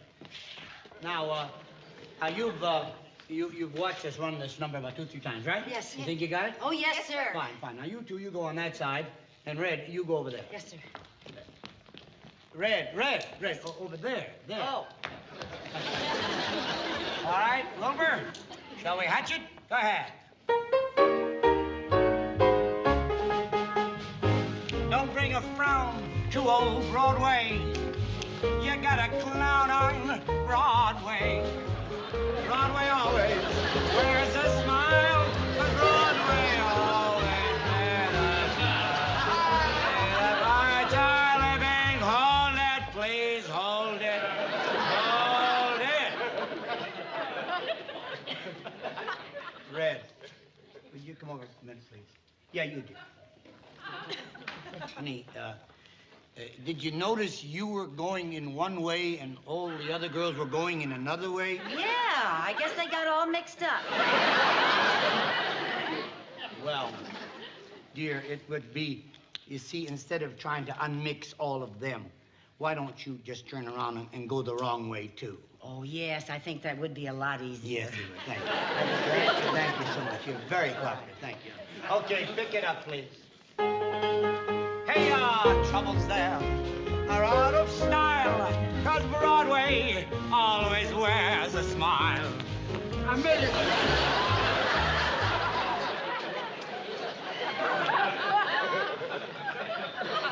Look, Red. By the way, what's your name? Carmichael. Oh, Carmen.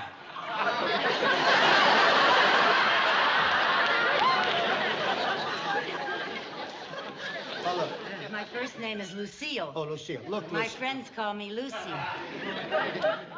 Your friends call you Lucy? Yes, sir. Well, Lucy, I certainly want to be your friend. Oh, thank you. And I want you to be my friend. Thank you, Mr. Thomas. But if you go the wrong way again, it's going to be the end of a beautiful friendship. Oh, yes, sir. Get back in line, please. Yes, sir. Now, let's try it, please, from where we left off, huh? A million lights, they flicker there. A million hearts beat quicker there. No skies are gray on the great wide way. That's the Broadway melody.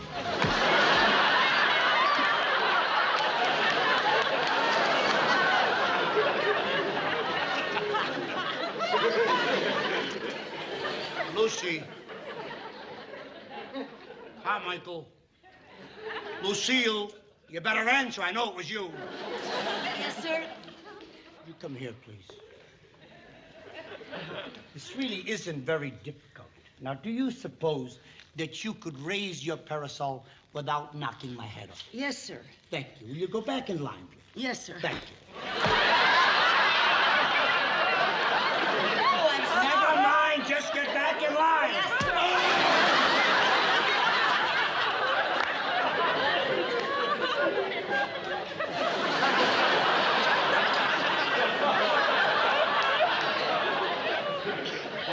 Like the rest of the girls. No. All right, so take it from the middle, please. A million lights, they flicker there. A million hearts, they beat quicker there. No skies are gray on the great wide way. That's the Broadway melody. Hey!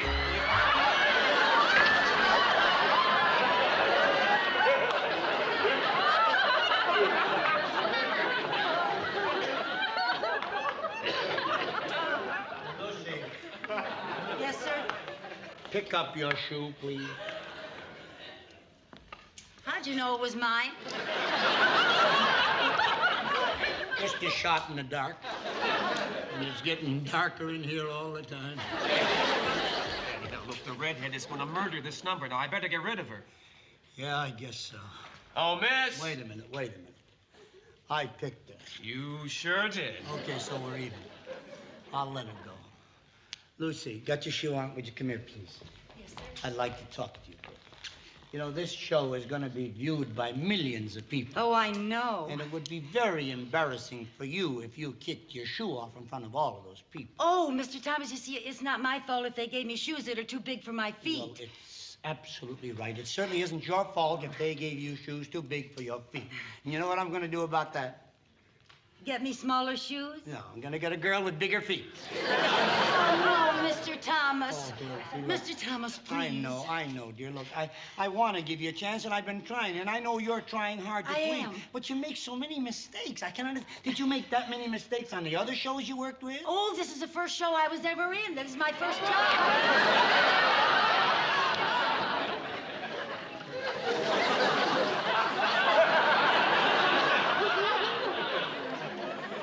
Your first job. Yes, and don't you worry. Now, Mr. Thomas, I'll stuff a little cotton in the toes of these shoes, and I'll just be fine. I hope so.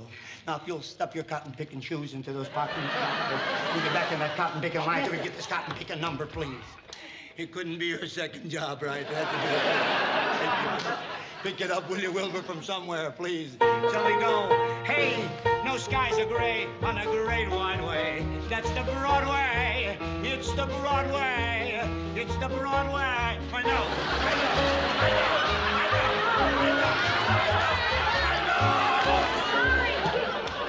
Mr. Thomas. Don't you think my nose is long enough till you not have to pull on it with that umbrella? Oh, yes, sir. What? I mean, no, sir. I think your nose is plenty long. I'm sorry, sir. I'm sorry. Danny! No. I've got a policy, and I'm going to stick with it. Lucy. Yes.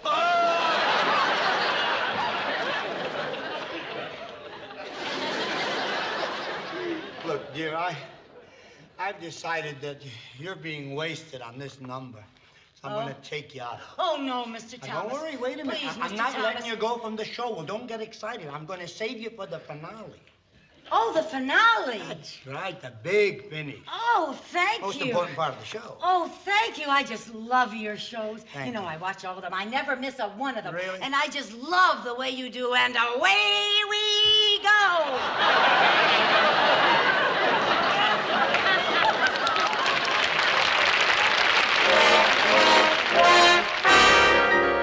All right, everybody ready for the New York skyline number? Okay, fine. Places, girls. That looks good. That looks good. Where do I go? You go right up in the middle there. Honey, but wait a minute. You got to get your head dressed first. Oh. Fellas, bring it out for her, please. Thank you. Oh, is that for me? It's the Empire State Building, honey. Oh, it's That beautiful. great?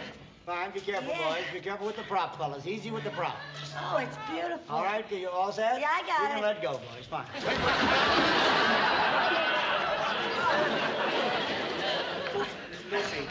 Lucy, I don't think you can handle No, it. no, I'll be all right. I just didn't expect it to be this.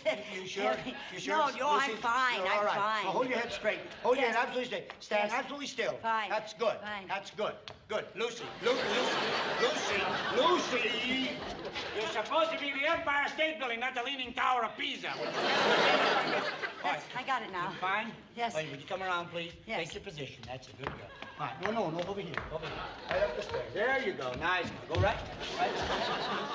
Be careful of the prop, will you, Lucy? Yes. All right. Yes, sir. Fine. All right. There. No, it's all right. She's going to be fine. Turn around here. Thank you. Thank you. There. I'm fine now. Big smile. Big smile. Danny, I think we're making a mistake. Will you stop worrying? I picked her and I got to see it through. Now, go ahead. All right. Fine. Now, this is the finale.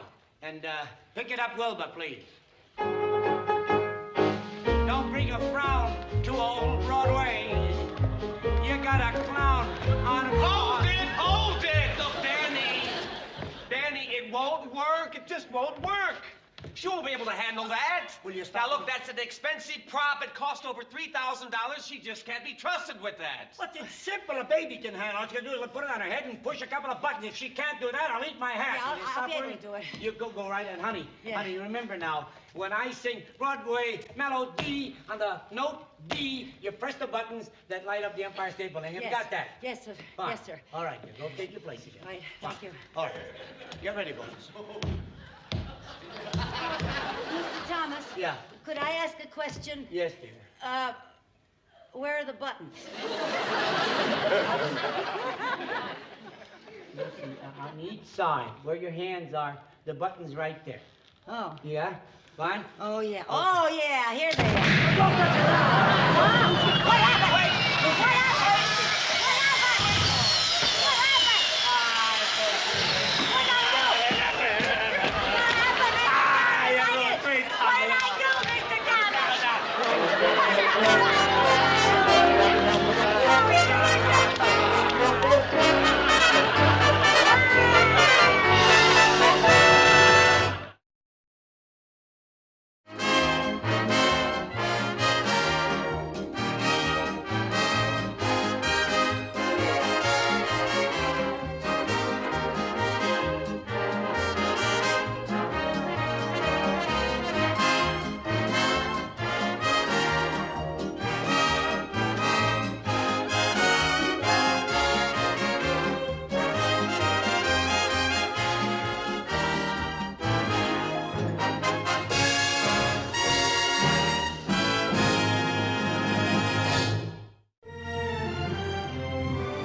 The Lucy Show.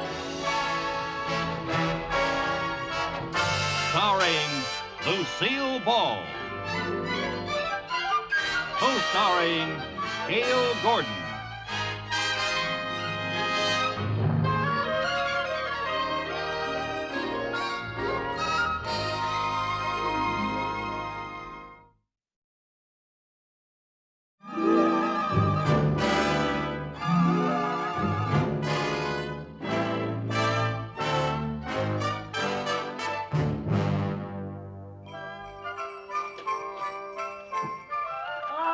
Oh, Mr. Mooney, more packages? Oh, that's the last batch.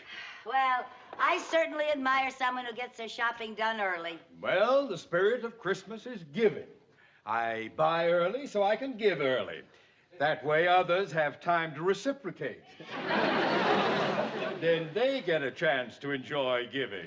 Oh, I see. Well, I love to give, too, but this year I just can't afford to be extravagant. Usually I get so carried away with the Christmas spirit that by New Year's I can't even pay my bills. I can vouch for that.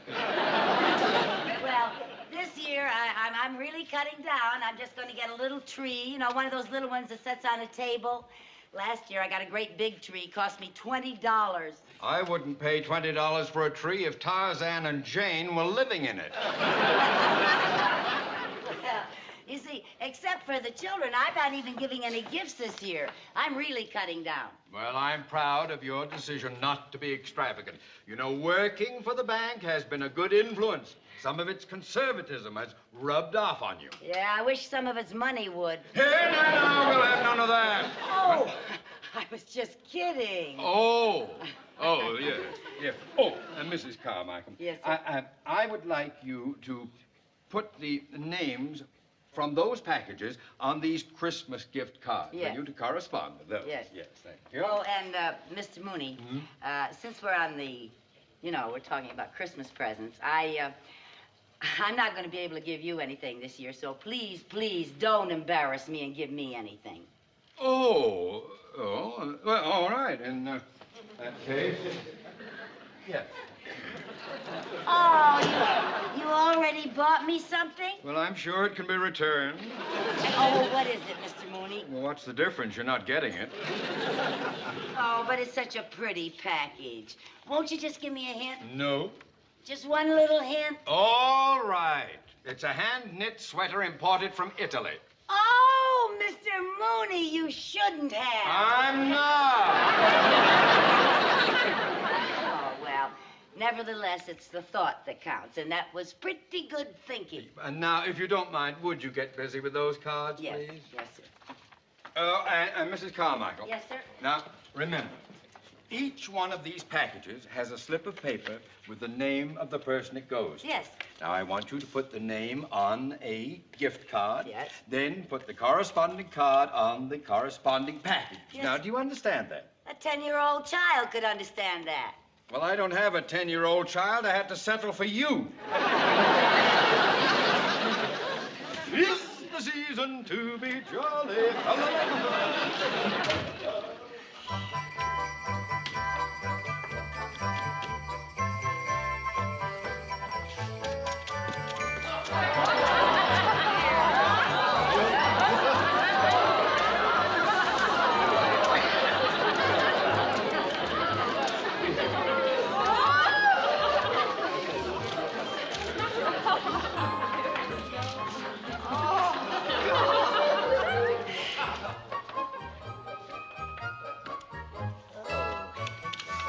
It's Doris Grau.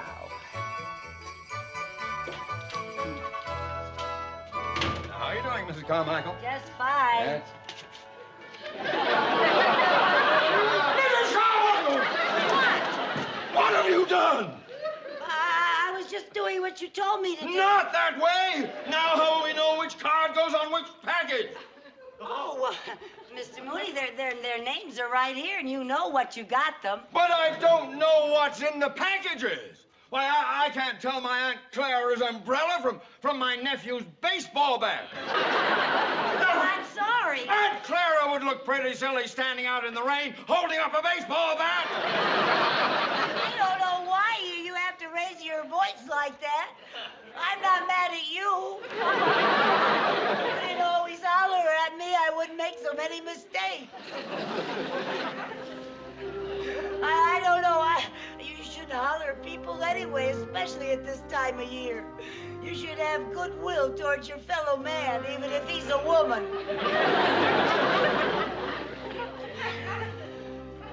I guess you're right, Mrs. Carmichael.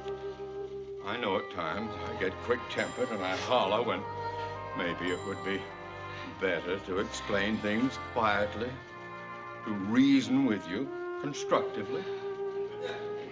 I know you try.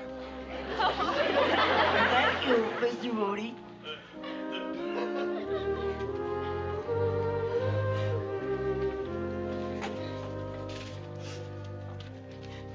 Mrs. Carmichael, Yes? I want you to take this.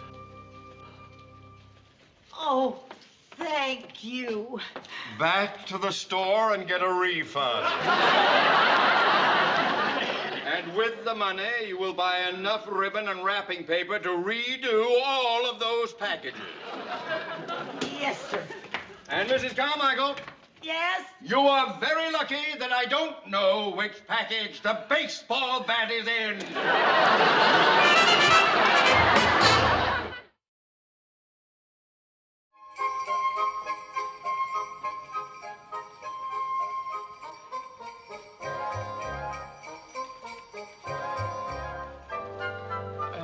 May I help you? Oh, yes, I'm looking for a Christmas tree. What size? Well, this year I've decided to get a small tree, something small enough to put on a table. Well, these small trees are very popular. They come in all the pastel colors. Yeah, I'll say they do. We can spray them in any color. Well, could you spray one green so it'll look like a Christmas tree? This must be your first Christmas in Hollywood. Yes, it is. Well, the small green trees are right over here. Oh. Right through there. Right here? That's it.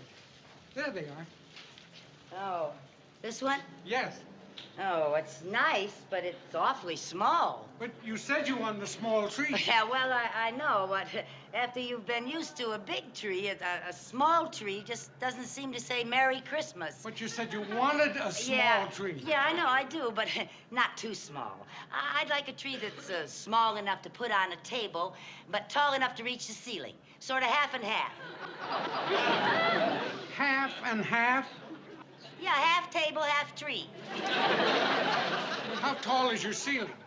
Oh, dear, I'm not very good at judging heights. Let's see, how tall are you? Well, I'm about 5'4".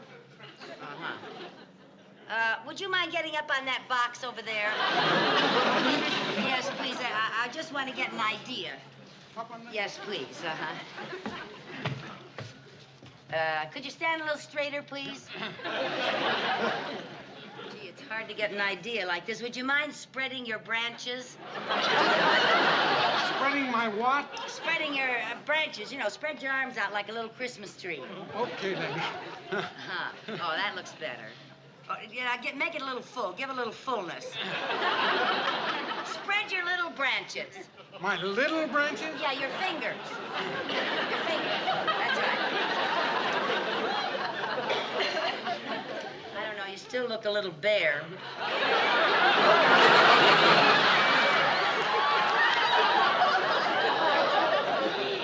Of course, this is without ornaments and everything. Well, maybe you'd like to throw some tinsel on it.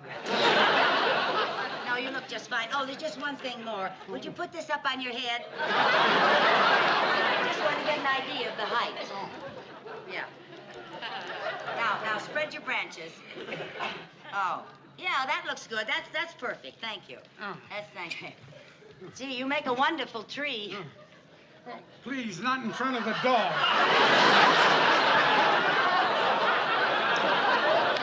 Lady, what you want is a medium tree. Now, they're right over here. A medium? Yes, medium. Now, here's a nice full tree. Yes, it's nice, but I guess I'm spoiled from the big trees we have back home. It's very nice, but it just doesn't say Merry Christmas. Well, none of our trees talk. Well, maybe something a bit bigger. Oh, now there's a tree that says Merry Christmas.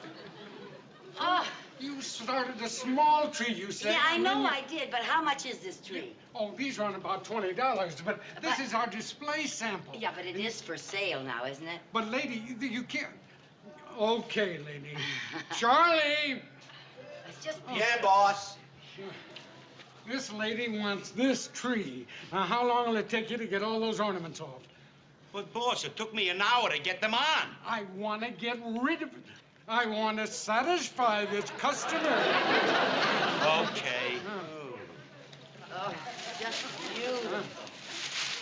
I just love that tree. I'm sorry to be such a nuisance, but I've always been like a kid about Christmas. And I just love it. Is there anything else, lady? Well, yes, I could use a wreath for my door. Oh, right over here. I've got wreaths here. Okay. Wreaths and candy canes and pine cone clusters. Oh, yes. They're all so beautiful. Gee, I love them. I'm still a little girl about Christmas. I used to like Christmas, too. What was that? I say I like Christmas, too. Oh, what's that? Oh, this is mistletoe. Oh. Merry Christmas. Thank you. Oh, you want some mistletoe, huh? No.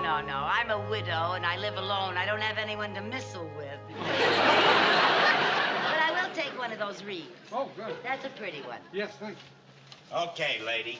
Your tree is ready. Oh, thank you very much. Oh, dear. Now that I see it without the ornaments, it doesn't look quite the same. Well, I guess by the time I decorate, how much is it? Well, the tree will be $15. Uh-huh. And then the wreath... Oh, I didn't see that tree. Now, there's a tree that really says Merry Christmas. Now they're all talking. Oh, this is a beauty. How much is it? Oh, lady, take that for $15. Now throw the wreath in. Oh, wonderful. Thank you very much. And it'll be $1 for delivery. Oh, well, I've already spent more than I intended to, so I'll just take it right along with me. Oh, lady, are you sure you can manage it? Oh, sure. Yep, don't worry about a thing. I've done this many, many times, and for years, I've always taken care of all the trees that we ever had.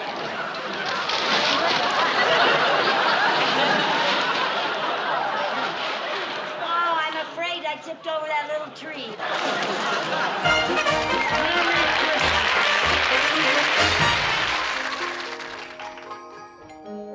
Come in, the door's open. Where are you, Mrs. Carmichael? I'm over here under the Christmas tree. Oh, what a lovely sight. Thank you. I wish I could gift wrap you and give you away for Christmas. Oh, now you don't mean that, Mr. Mooney, especially this time of year. Now then, why did you ask me to drop by?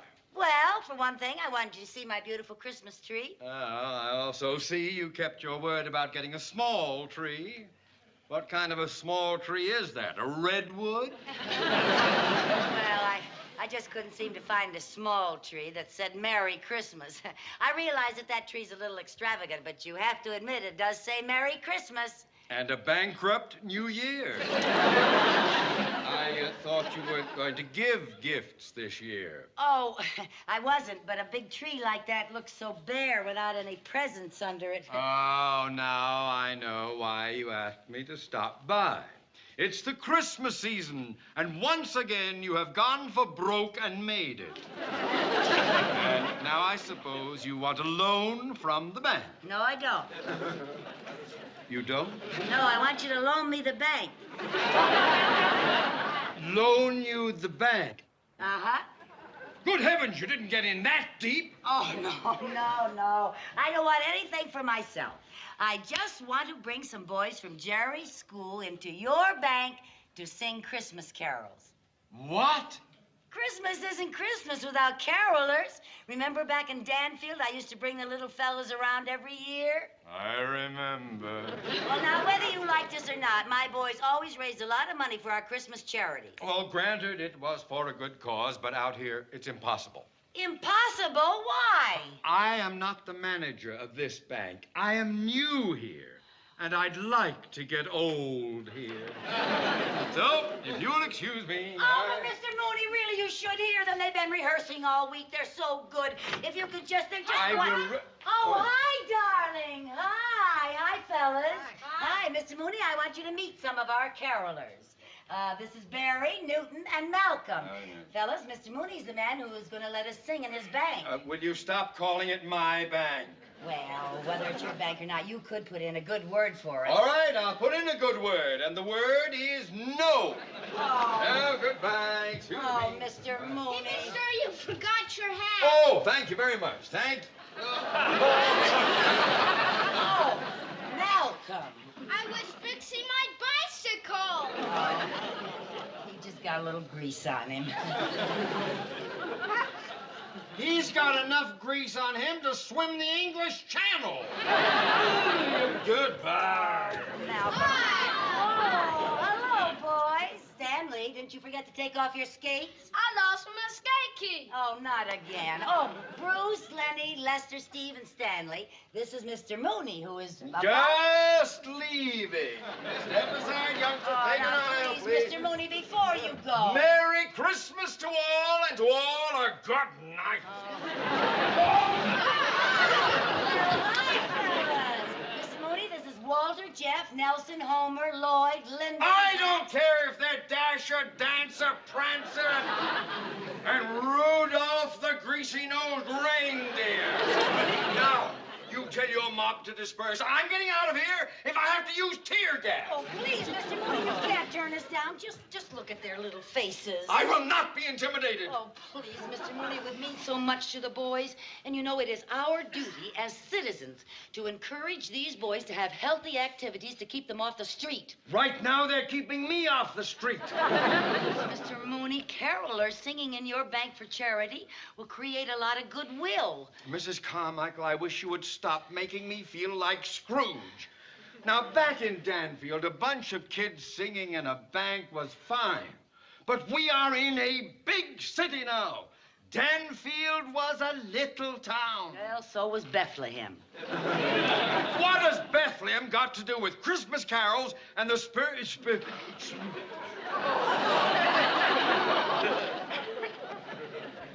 You baffle me, Mrs. Carmichael. I know I'm smarter than you are, but I could never win an argument. You mean you will put in a good word for us? Well, I think I can get the bank to see it our way. Oh, thank you, Mr. Mooney. Hey, fellas, let's hear it for Mr. Mooney. Praise the Dollar Bell, oh, praise the Dollar Bell, oh, praise the Dollar Bell.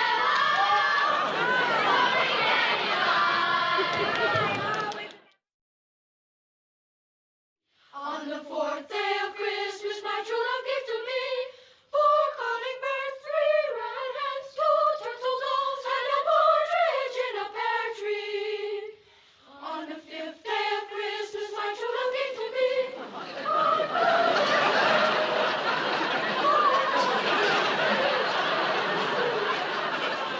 partridge in a pear tree. On the 6th day of Christmas, my true love gave to me 6 geese a laying, 5 golden eggs. All right, hold it. Barry and Newton, come here. Now, one of you was saying 6 geese a laying when you should have been saying 7 swans a swimming. He said 6 geese a laying. I did not. It was you that got mixed up. It was not. It was two. Now, Let me see you prove it. Oh, Now, none of that. Now, that was entirely uncalled for, Barry. We're going to have to separate you two boys. Now, you stand there. You get up and change places with little Malcolm. Okay. Come on, Malcolm. You come down here now. Stand right here. Malcolm. Where's Malcolm? Malcolm? Where is Malcolm? He was here a minute ago. Well, now, this is ridiculous. Now, this is no time to play games, Malcolm. This is serious business. Malcolm, come in. Malcolm! Yes? Well, where have you been? Outside. I didn't see you leave the room. I fell out the window. Oh! I'm okay. Oh, good heavens. Close that window. And be careful. Oh, Malcolm, now you stay right here where I can see you. Good heavens. Now, let's make sure we're all here. If there are any boys who aren't here, will they please raise their hands? What did you say, Mom? Oh, well, I guess they're all here. Now, look, boys. I know the lyrics to this song gets more and more difficult as you go along. Some of you are saying 6 geese a laying when you should be saying 7 swans a swimming. So I'll cue you. Now you watch me. This is geese a laying, and this is swans a swimming. Now let's take it from the 7th day of Christmas. Everybody. Okay, now 1, 2, 3. On the 7th day of Christmas, my true love gave to me 7 swans a swimming, 6 geese a laying, 5 golden eggs, 4 calling birds, 3 red hens, 2 turtle doves, and a partridge in a pear tree.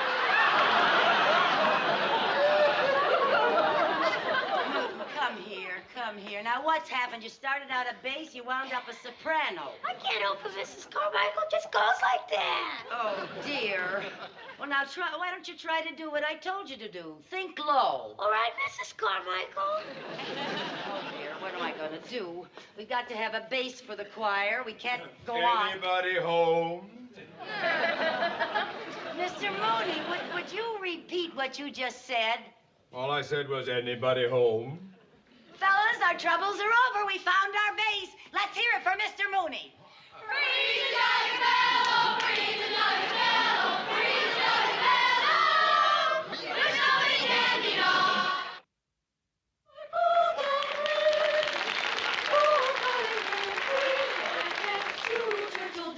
And a partridge in a pear tree. On the seventh day of Christmas, my true love gave to me 6 geese, a lane, boy, gold and green. 4 calling birds, 3 red hens, 2 turtle doves. And a partridge in a pear tree. On the 8th day of Christmas, my true love gave to me 8 maids of milk and 6 geese, a lane, and 5 Sorry, boys. We got a little mixed up. I'm terribly sorry, sir. Boys, now you watch me, and I'll help you through the lyric with the cues. Now, remember? Now, we'll start with the 8th day of Christmas. All right, now, everybody. I'm terribly sorry. Forgive us. On the 8th day of Christmas. 1, 2, 3. On the 8th day of Christmas, my true love gave to me 8 maids of milk and 7 swans a swimming, 6 geese a laying, 5 golden rings, 4 calling birds, 3 red hens, 2 turtle doves. And a partridge in a pear tree. On the 9th day of Christmas, my true love gave to me 9 ladies dancing, 8 maids of milk and 7 swans a swimming, 6 geese a laying, 5 golden rings, 4 calling birds, 3 red hens, 2 turtle doves. And a partridge in a pear tree. On the 10th day of Christmas, my true love gave to me 10 lords a leaping, 9 ladies dancing, 8 maids a milking, 7 swans a swimming, 6 geese a laying, 5 golden rings, 4 calling birds, 3 red hens, 2 turtle doves. And a partridge in a pear tree. On the 11th day of Christmas, my true love gave to me 11 pipers piping, 10 lords a leaping, 9 ladies dancing, 8 maids a milking, 7 swans a swimming, 6 geese a laying, 5 golden rings, 4 calling birds, 3 red hens, 2 turtle doves. And a partridge in a pear tree. On the 12th day of Christmas, my true love gave to me 12 drummers drumming, 11 pipers piping, 10 lords a leaping, 9 ladies dancing, 8 maids a milking, 7 swans a swimming, 6 geese a laying, 5 golden rings, 4 calling birds, 3 red hens, 2 turtle doves, and a partridge in a pear tree. Partridge in a pear tree.